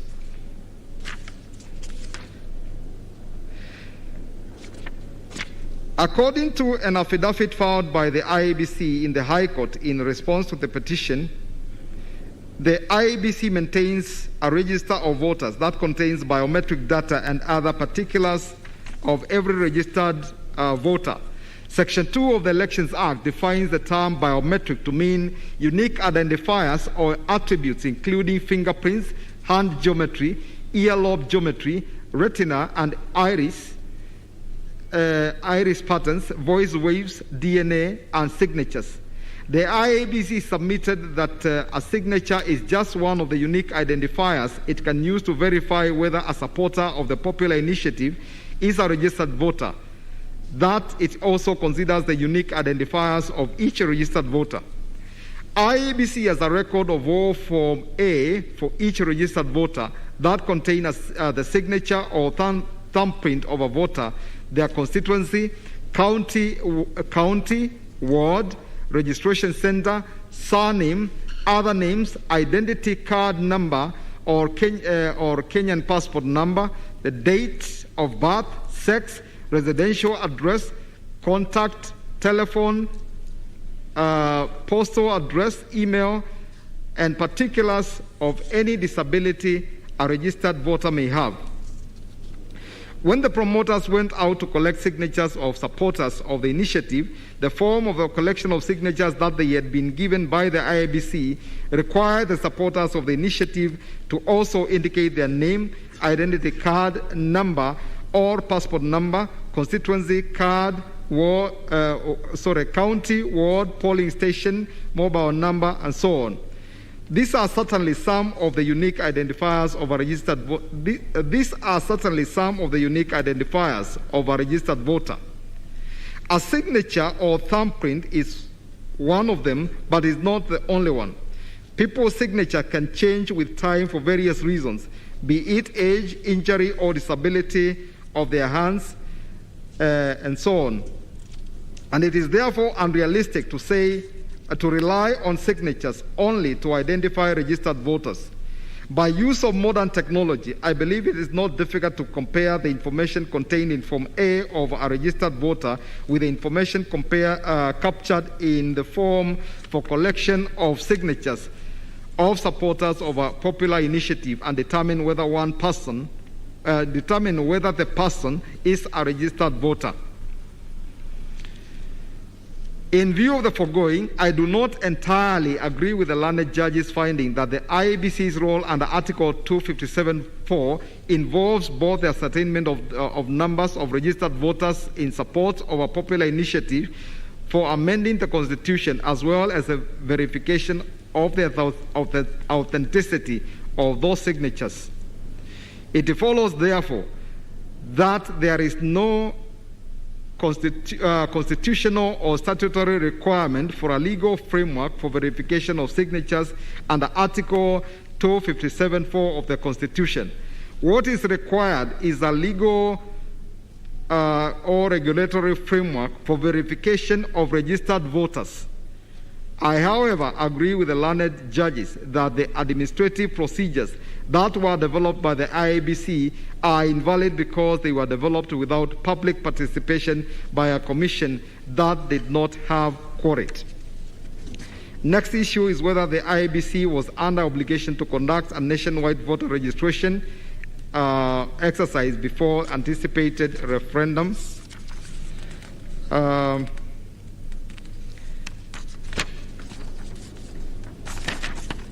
I'll jump a few pages and state as follows. It is evident that there is constitutional and statutory requirements for continuous registration of voters, and this is imperative, as the 76th respondent put it. It is informed by the fact that hundreds of thousands of citizens become eligible to be registered as voters every month. The register of voters must also be updated from time to time as required under Section 8 of the Elections Act. So I come to the conclusion that I find and hold that there is no constitutional or statutory requirement for the IEBC to carry out a nationwide voter registration before any proposed referendum, but the Commission is under a constitutional and statutory obligation to do a continuous registration of voters in each constituency. I further find and hold that in view of that constitutional and statutory obligation, the IEBC should continually sensitize Kenyans about its role and encourage them to continually register as voters, except at such periods as specified by statute when voter registration should not be done. The next issue is whether the proposals in the amendment bill are to be submitted as separate and distinct referendum questions.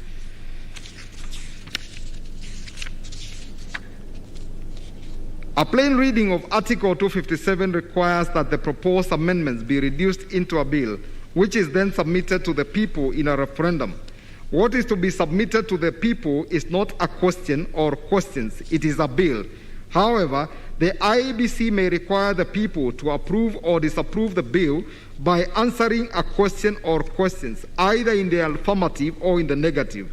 The IEBC, as an independent constitutional body, has the sole responsibility of conducting or supervising a referendum, and it is up to it to determine how the referendum should be conducted, subject only to constitutional and statutory guidelines. For example, under Section 49 of the Elections Act, the question or questions framed by the IEBC must be approved by Parliament. A bill is a proposed legislation and may contain more than one proposed amendments. As stated by the learned judges, the drafters of the Constitution were alive to the fact that a bill to amend the Constitution may propose different amendments. The bill ought to be subjected to a proper public participation where each and every proposed amendment is explained, debated upon, and well-informed views taken before the people eventually vote on the same. That notwithstanding, it is improper to lump together 74 proposed constitutional amendments in a bill. I do not therefore agree with the learned judges that what is to be presented to, subjected to the referendum is a question or questions. It is the amendment bill, but the people are to approve or disapprove of the bill by answering a question or questions as framed by IEBC and approved by Parliament. The next issue is whether the High Court had jurisdiction to entertain the petitions on account of the principles of justiciability, mootness, and ripeness. I have defined, in my view, what those concepts mean. Then I've looked at the jurisdiction of the High Court under Article 165, that the High Court has original jurisdiction to determine the question whether a right or fundamental freedom in the Bill of Rights has been denied, violated, infringed, or threatened. A close examination of the issues raised in the consolidated petitions yields the interpretation that the issues in their very sense are not mere political questions, but are in their very nature constitutional issues requiring the determination by a constitutional court. Going by the nature of the issues raised in the petitions and the jurisdiction of the High Court, as stated above, I find that the issues could only have been determined by the High Court in the exercise of its jurisdiction under Article 165 of the Constitution. In this regard, therefore, the High Court could not have exercised deference as argued by some of the appellants, since, firstly, it had jurisdiction to entertain the consolidated petitions, and secondly, the issues could only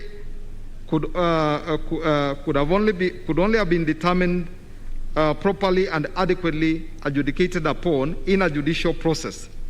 That may be perceived by some people as unwarranted judicialization of politics. However, it must be understood that the judicialization of politics in our country is a function of the 2010 Constitution that has in several ways widened the scope of the judiciary and in particular commands judges to defend the Constitution. Whereas judges must exercise judicial restraint appropriately and respect the doctrine of separation of powers, when litigants come to court and claim that any person, whether from the executive or legislative arm of the government, is violating or threatening to violate the Constitution, judges must look into the matter and decide one way or the other. On the issue of ripeness, I have concluded that I find and hold that the petitions were neither moot nor non-justiciable. The petitioners demonstrated that there had been some violation of constitutional values and principles in the way the amendment bill had been developed, had been mooted and processed, and the Constitution was about to be dismembered unless the court intervened. To that extent, the petitions did not offend the principles of ripeness. Whereas the process of amending the Constitution was still ongoing, there was every indication that a majority of county assemblies as well as Parliament were poised to approve the impugned bill, which they eventually did, and thus paved way for a constitutionally flawed referendum. Our transformative Constitution cannot countenance that. Had the learned judges declined to assume jurisdiction on account of the principles of justiciability, mootness, and ripeness, they would have violated their respective oaths of office, which they individually subscribed to. A judge's oath of office requires the judge, among other things, to protect, administer, and defend the Constitution without any fear, favor, bias, affection, ill will, prejudice, or any other political, religious, or any other influence. The learned judges were true to their oath of office. I so find. The next issue is whether it was constitutional for the promoters of the amendment bill to create the 70 constituencies. I dealt with that earlier, and I just conclude to say that in view of the foregoing, I agree with the learned judges that the second schedule to the amendment bill, insofar as it proposed to predetermine the allocation of 70 constituencies, is unconstitutional. Next issue is whether there was necessity for legislation or legal framework on conduct of referenda.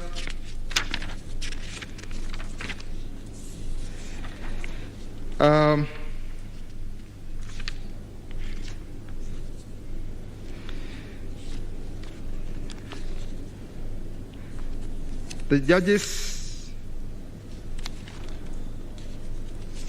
the learned judges held that the Elections Act does not meet the intention of the drafters of the Constitution in recommending that Parliament enacts a referendum act to govern the conduct of a referendum.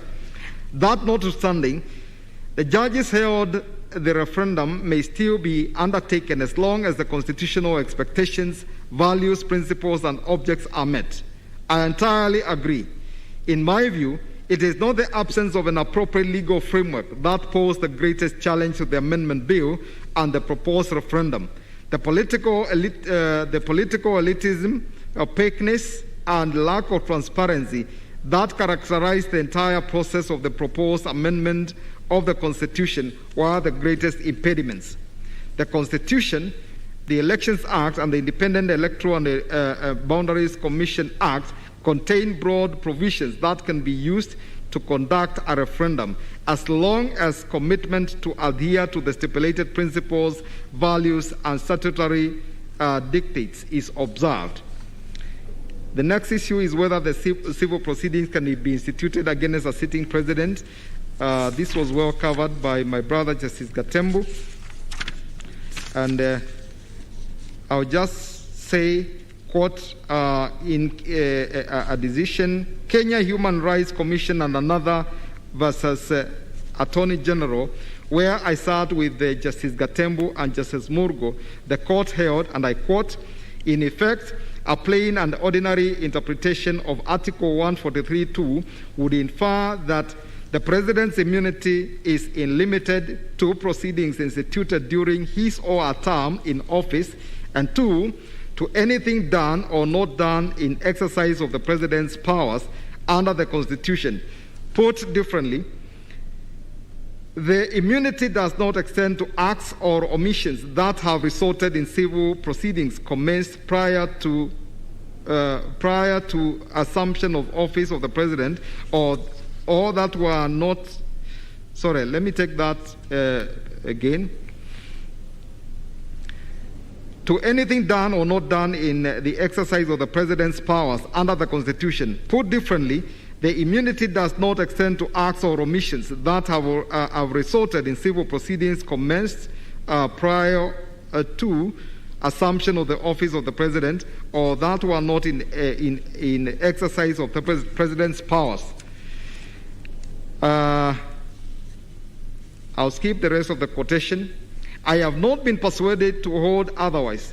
The President of Kenya does not enjoy absolute immunity against civil proceedings during the tenure of office, and neither is the President above the law. He is subject to the Constitution. However, no civil proceedings can be instituted against the President during the President's tenure of office if the complaint is based on any act or omission of the President in the exercise of the powers conferred upon the President by the Constitution.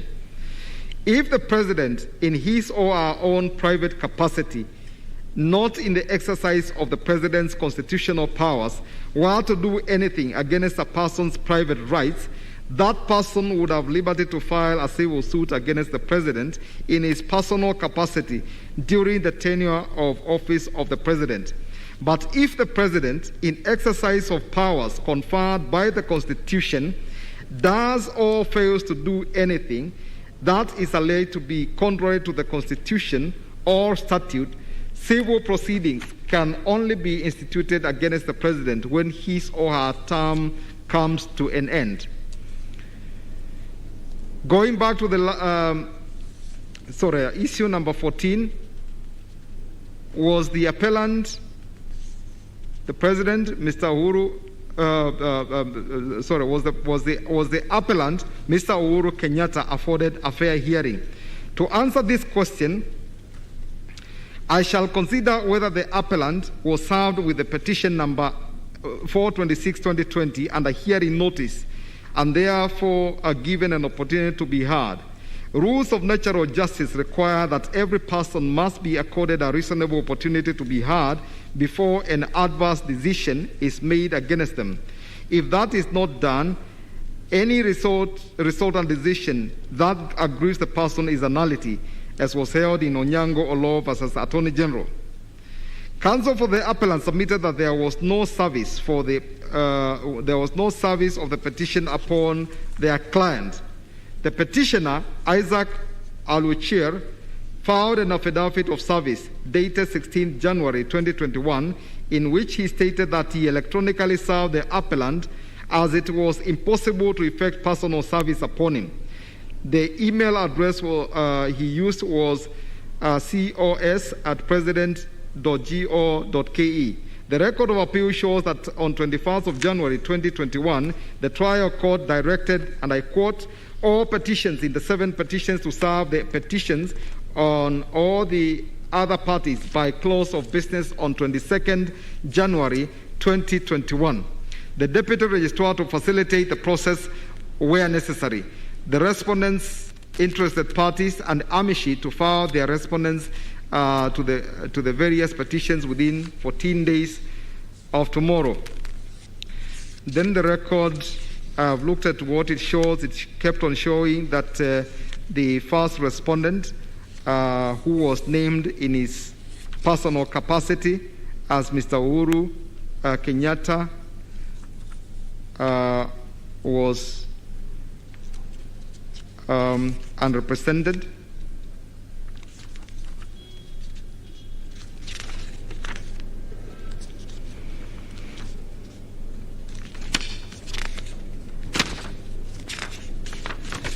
So I proceed and make the conclusion that, but assuming the email address that I have read is the official one of the Office of the President or State House, the petitioner did not demonstrate that it was proper to sue the President in his personal capacity, but purport to effect service upon him through the official email address of the Presidency.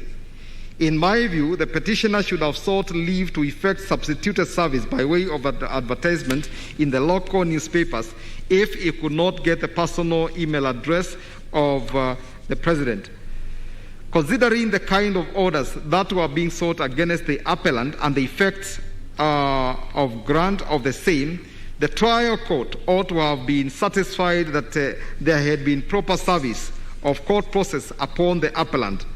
I find and hold that there was no proof of service of the petition and the hearing notice upon the appellant.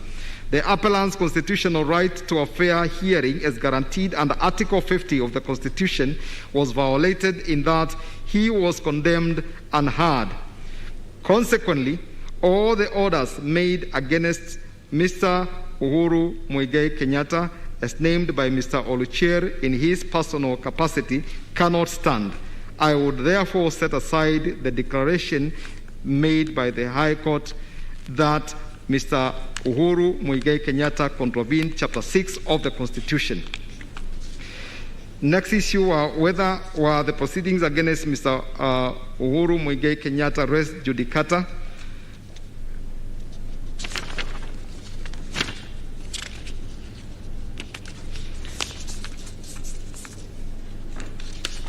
I proceed to make the conclusion that, on my part, I cannot fault the findings made by the learned judges. I agree with them that the issue as to whether the President could establish a committee to initiate a change or amendment of the Constitution outside the remit of Articles 255 to 257 of the Constitution had not been raised in the earlier petition. The learned judges were therefore bound to hear and pronounce themselves on that important issue. The next issue is whether the Constitution Amendment Bill 2020 violated Article 43(1)(a) in view of the COVID-19 pandemic. Article 43(1)(a) states as follows, and I quote, "Every person has the right to the highest attainable standard of health, which includes the right to health care services, including reproductive health care." Mr. Omoke argued that the President was in total violation of the Constitution when he authorized or used public funds to initiate and promote the impugned bill amidst the COVID-19 pandemic. His argument was twofold. First, that since the country was and is still engulfed by a pandemic that poses a serious health challenge to all, the state should have prioritized the fight against the spread of COVID-19 virus by allocating sufficient resources rather than engaging in political activities. Secondly, the President and his agents, by organizing or attending what he termed as, I quote, massive super spreader events, including rallies and signature collection to promote the BBI agenda amidst the COVID-19 pandemic crisis, was a violation of Article 43(1)(a). It was also in disregard of the COVID-19 directives and regulations issued by the President himself and the Ministry of Health, banning public gatherings, maintenance of social order, and putting on masks, Council added. My conclusion on the matter is that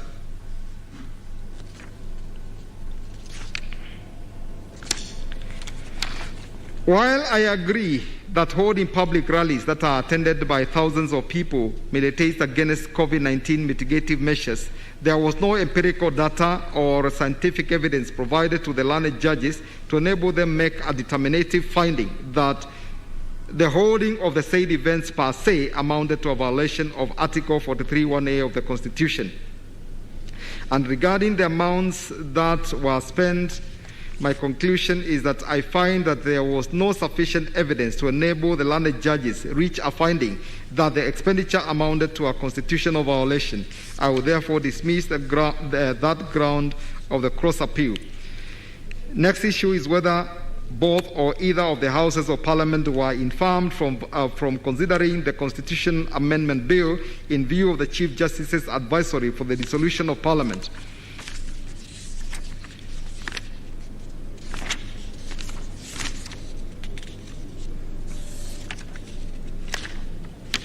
I have found that there were orders that were issued by Justice Korir in several matters. The High Court observed that it was in the public interest not to subject the country to parliamentary elections before exhaustively interrogating the constitutionality of the advisory by the Chief Justice, and that public interest supported the issuance of an order suspending any decision to dissolve Parliament. The amendment bill was tabled before the National Assembly and the Senate on the 4th of March 2021 for the first reading. A vote on the amendment bill was taken in both houses on 6th and the 11th of May 2021, respectively. As at the date of tabling and voting on the amendment bill, the orders issued by the High Court suspending the implementation of the advisory by the Chief Justice were still in force, and there was no indication that the orders had been vacated. Accordingly, none of the Houses of Parliament was informed from considering any of the from considering and or debating the amendment bill, owing to the advisory opinion by the Chief Justice. Next issue is whether the High Court erred in finding that the task force did not create a legitimate expectation on the submission by KNUN that it would be incorporated in the Constitutional Amendment Bill.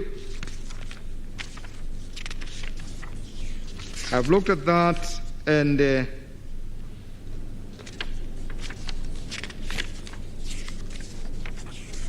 my conclusion is that there is no demonstration. Sorry.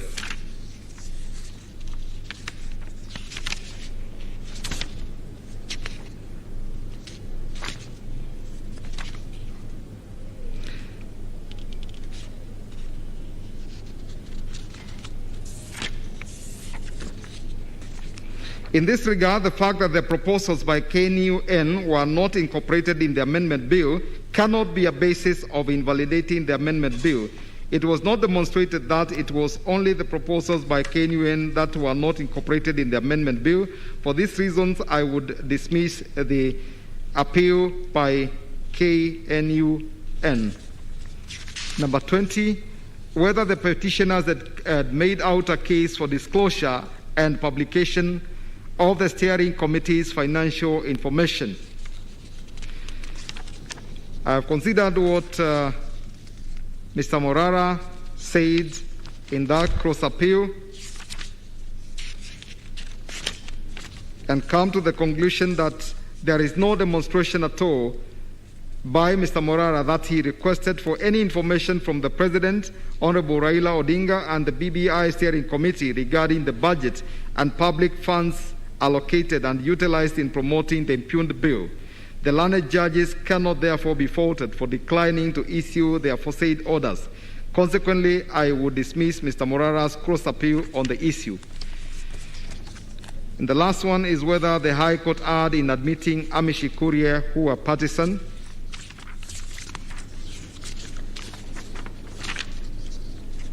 My conclusion is that, in my view, there is no evidence that the Amishi who were admitted to the High Court proceedings were biased.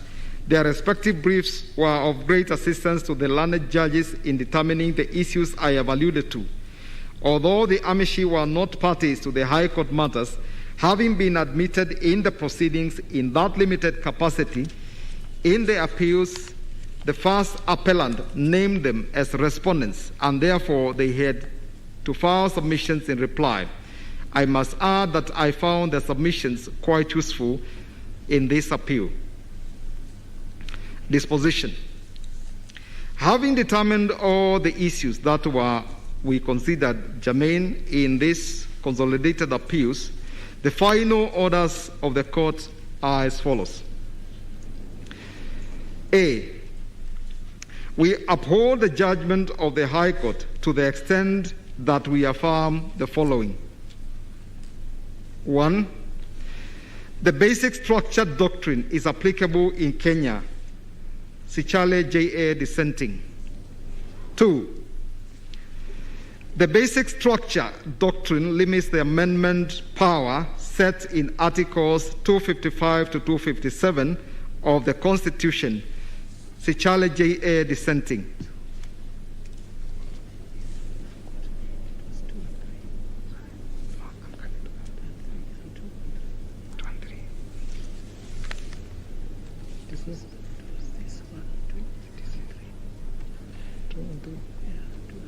For you? Yes. Okay. Sorry, I take this back. 2.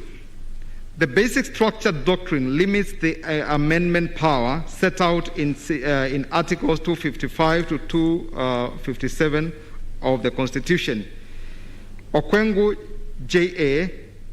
and Sichale J.A. dissenting. Number 3. The basic structure of the Constitution can only be altered through the primary constituent power, which must include 4 sequential processes, namely civic education, public participation and collection of views, constituent assembly debate, and ultimately a referendum. Okwengu, Katembu, and Sichale JJA dissenting. 4. Civil court proceedings can be instituted against the President or a person performing in the functions of the office of the President during their tenure of office in respect of anything done or not done contrary to the Constitution. Tuyot J.A. dissenting. 5.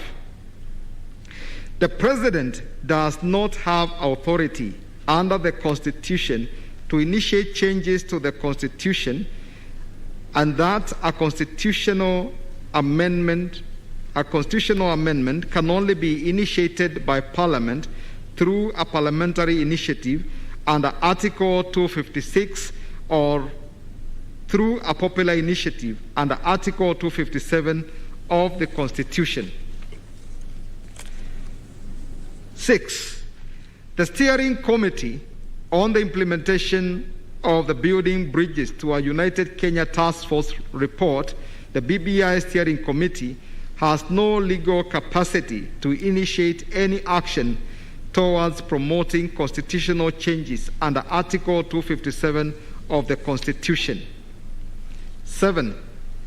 The Constitution of Kenya Amendment Bill 2020 is unconstitutional under usurpation of the people's exercise of sovereign power. 8.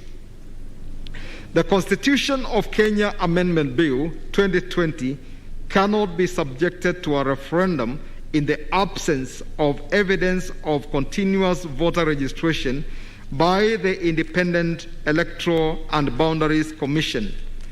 Sichale J.A. dissenting. Number 9. The Independent Electoral and Boundaries Commission does not have the requisite quorum for purposes of carrying out its business relating to the conduct of the proposed referendum, including the verification whether the initiative as submitted by the Building Bridges Secretariat is supported by the requisite number of registered voters in accordance with Article 257(4) of the Constitution. Sichale J.A. dissenting. Number 10. At the time of the launch of the Constitution of Kenya Amendment Bill 2020 and the collection of endorsement signatures, there was neither legislation governing the collection, presentation, and verification of signatures, nor an adequate legal regulatory framework to govern the conduct of referenda. Sichale J.A. dissenting. Number 11, county assemblies and parliament cannot, as part of their constitutional mandate, change the contents of the Constitution of Kenya Amendment Bill 2020 initiated through a popular initiative under Article 257 of the Constitution. Number 12, the second schedule to the Constitution of Kenya Amendment Bill 2020, insofar as it purports to predetermine the allocation of the proposed additional 70 constituencies and to direct the Independent Electoral and Boundaries Commission on its function of constituency delimitation, is unconstitutional. Sichale J.A. dissenting. Number 13, the administrative procedures for the verification of signatures in support of the Constitution Amendment referendum made by the Independent Electoral Boundaries Commission are illegal, null and void, because they were made without quorum and in violation of sections 5, 6, and 11 of the Statutory Instruments Act 2013. Sichale J.A. dissenting. And 15, a permanent injunction be and is hereby issued restraining the Independent Electoral and Boundaries Commission from undertaking any processes required under Article 257(4) and 5 in respect of the Constitution of Kenya Amendment Bill 2020. B. We hereby set aside the following declarations and orders of the High Court. 1. That President Uhuru Muigai Kenyatta has contravened Chapter 6 of the Constitution and specifically Article 73(1)(a)(1) by initiating and promoting a constitutional change process contrary to the provisions of the Constitution on amendment of the Constitution. 2.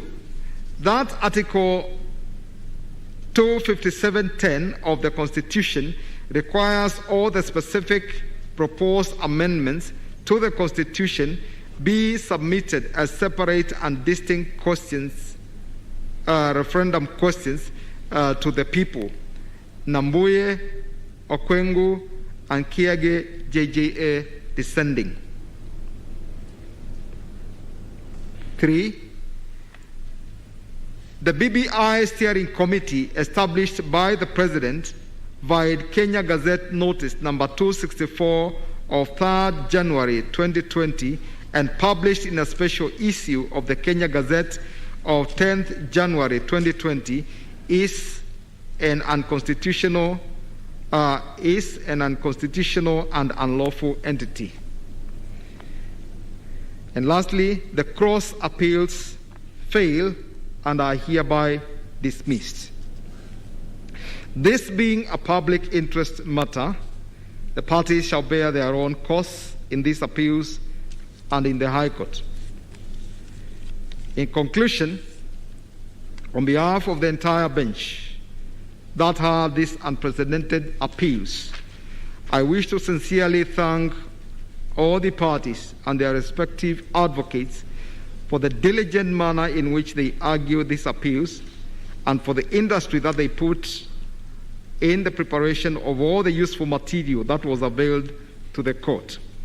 The authorities were so voluminous that time did not permit us to peruse and cite as many as we would have wished to. I found the submissions by all the parties quite concise and well researched, and that is our task of preparing this judgment. I also wish to thank our legal researchers and secretarial staff for their immense help in the preparation of this judgment. And with that, we come to the end.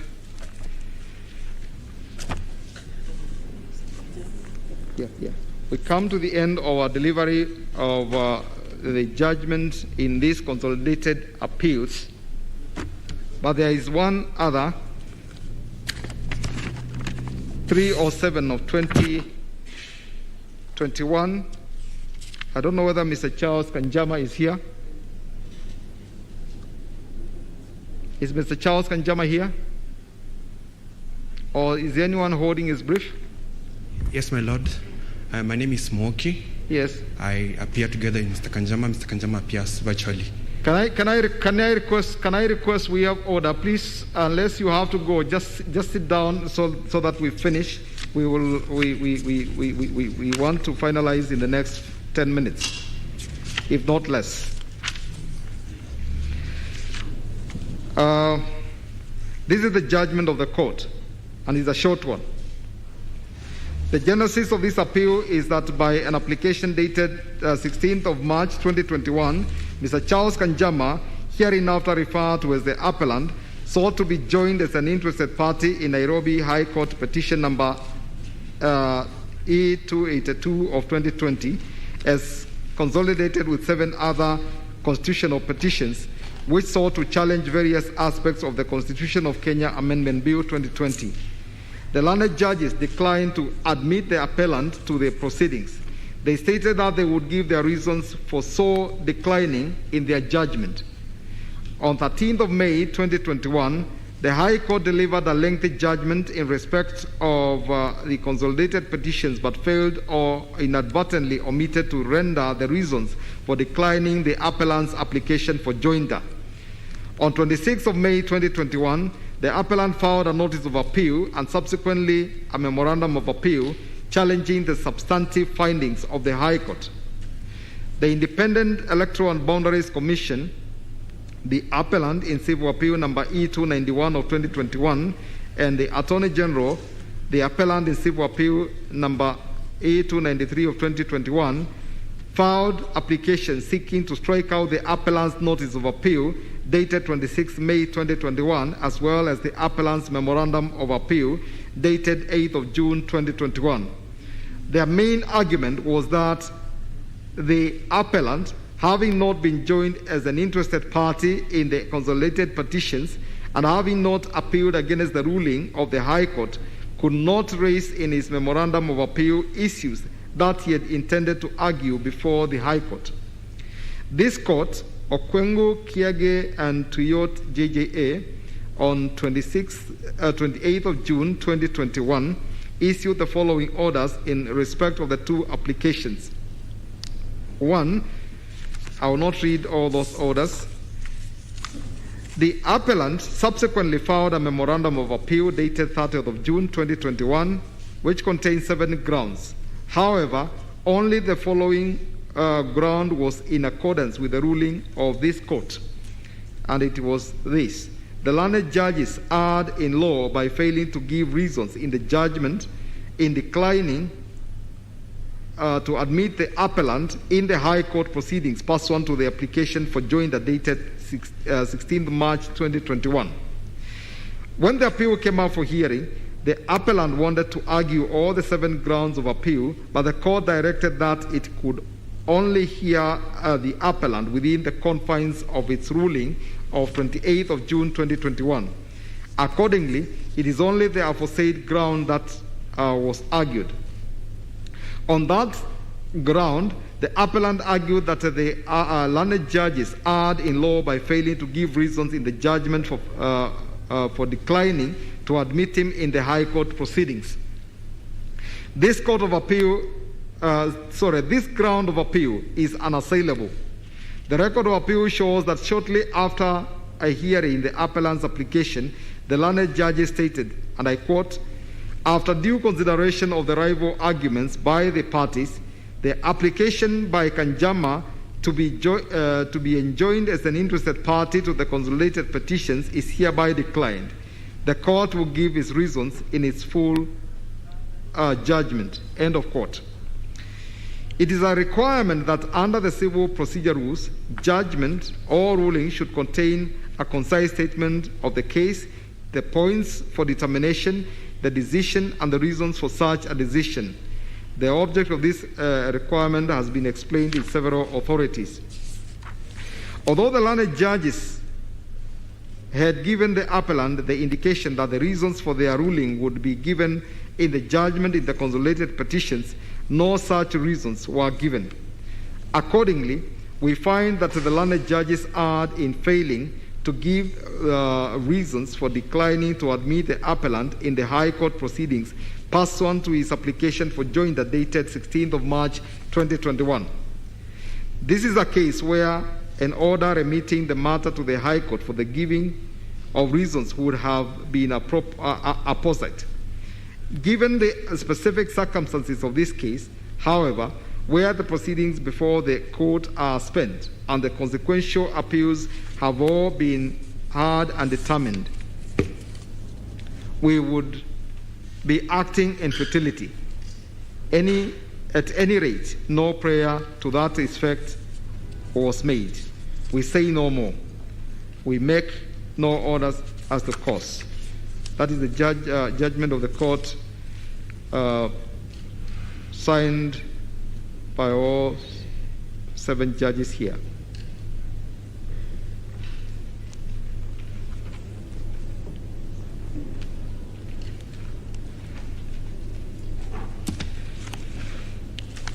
So with that, ladies and gentlemen, counsel and parties present and those who are following virtually, we've come to the end of our session, but I see Senior Counsel is on his feet. Senior Counsel, yes, yes. My lords, my ladies, Mr. President, let me, on behalf of the counsels, on behalf of the appellant, and probably those on behalf of the respondents, appreciate the laudatory remarks that your lordships and your ladyships have made towards the performance and the prosecution of their respective cases before your lordships and ladyships. But I, for one, in return, would want to appreciate the patience of the court and the decorum we have experienced in this rather long and complicated appeal, if I may put it that way. But at the end of the day, it is only the duty for counsels to present the cases of their respective clans and for the court to make the determination. And for that, we appreciate the judgment and would only hope that we be given copies of the judgment, soft and hard copies, and if possibly they could be certified. Thank you, your lordships and your ladyships. Thank you. You shall certainly be given soft and hard copies of the same.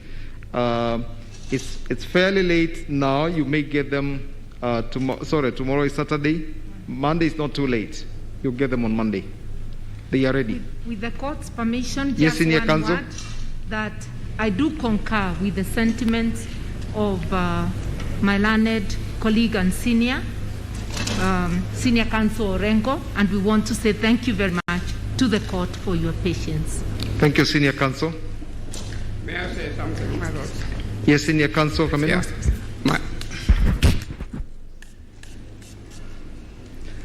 My lord, may I sincerely thank you on behalf of my learned friends. It has been hard work.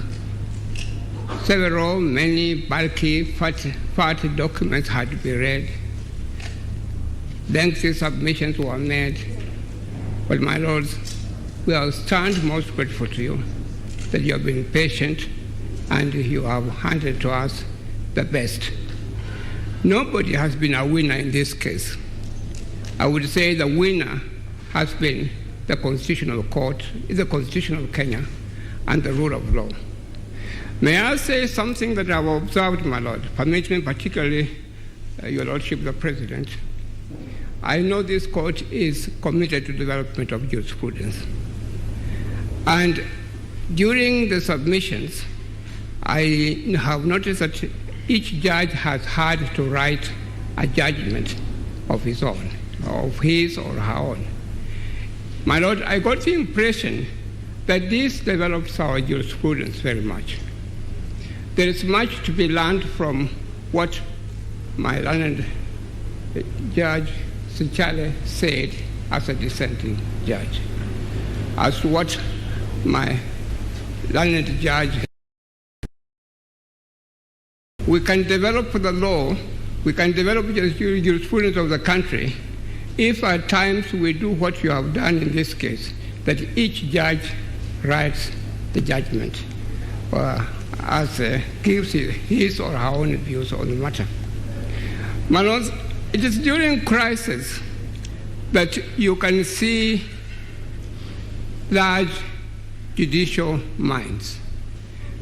This case has been a big case, and one thing that I've observed on my own is the greatness of judicial minds we have in the country. As a country, as one of the judges pointed out, we tend to criticize ourselves a lot. And at times we don't identify that which is good among us. When I was in the High Court, I was able to see some of the great judicial minds we have in the country. They are great. In this court, I have been able also to see the judicial minds that we have in the country. Some of the judicial minds, my lord, if you may permit me to mention some of the things that some of the judicial minds I have noticed, they actually do measure very favorably with the great names that we hear in the West, names like Chief Justice Marshall, names like Chief Justice Chief Justice Kiwanuka of Uganda, names that we have had Lord Chief Justice and Lord Justice Atkin, and even the great Constitutional Court judge in Germany. We have great judges in our country, and this is great hope for the country. Great hope in a sense that we shall have the rule of law in the country, and we shall develop our own constitutionalism. On my own, I may disclose that I have received a lot of calls from overseas, people interested to know what is going on. Kenya has scored a mark, that people are seeing that jurisprudence is emerging in this great country of ours, and all of us can be proud of it. My lords, With those few remarks, again, I say to you, thank you very much. Nobody has been a winner in this case. This morning, I was really not going to come to this court because I had a personal problem to attend to. But those that I asked for, the Kenya Human Rights Commission telephoned me and said, Kamino, you must go to court. Kituo cha Sheria telephoned me and said, Kamino, you must go to court. And what we want you to tell the court is that if the judgment is delivered against us, we want you to put in a notice of appeal immediately. I'm glad that I will go back and tell them that what happened in the court is that the Constitution of Kenya prevailed. The rule of law in the country prevailed. There has been another very happy development, my lords. I was listening to the former Attorney General Muigai talking. He said something that I thought was very impressive. He said that, look, the trouble with this case that we have of BBI is that nobody seems to agree with anybody. There is disagreement everywhere. Indeed, that has been true. We disagreed a lot in the High Court. We disagreed a lot in the Court of Appeal. But what is beautiful is that in the end, my lords, you have been able to bring us together, all of us. When we all leave this court, we shall all be smiling that justice has been done. Their lordships have been able to tell us what the law is. They have been able to interpret the Constitution to us very favorably, and in the future we can be able to refer to it in courts and elsewhere. Above all, there has also been a very happy development. I was reading in the newspaper yesterday, I think it was yesterday, the Right Honorable Prime Minister, Raila Odinga, said was to this effect, that we do not mind very much as what their lordships say. We shall be bound by a judgment, and if we are defeated, we shall proceed and continue with the campaigning. That was a very happy development. I was impressed by that statement that was coming from a statesman. And then our own president, Uhuru Kenyatta, in Mombasa, made a similar statement when he said that he was addressing BBI, and he said was along this to this effect, that I have done the best I could have done for BBI. Now, much depends on their lordships. If they deliver in our favor, well and good. If they don't, I have done the best I can. My lords, that is the way things should be.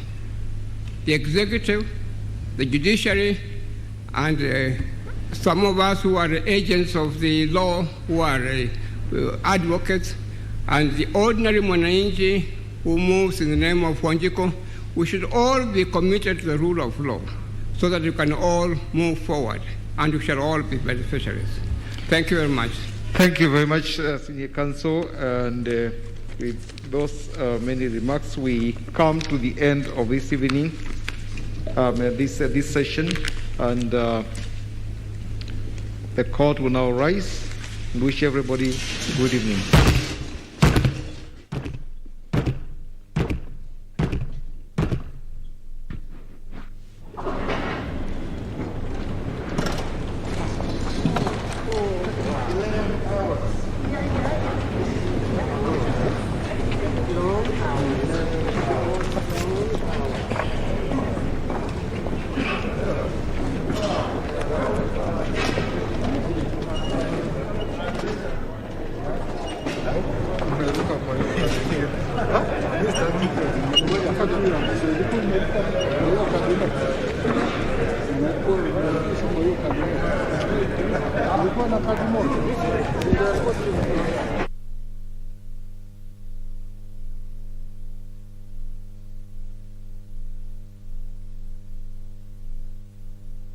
Clearly, it is going to shape debate, in the next few days, and probably set jurisprudence that nobody else then will just say the Constitution can be changed. Oh, thank you one more. We are home at last. Yeah. And I think it's thanks to the President of the Court of Appeal, Lord Justice Dan Musinga, together with all his judges.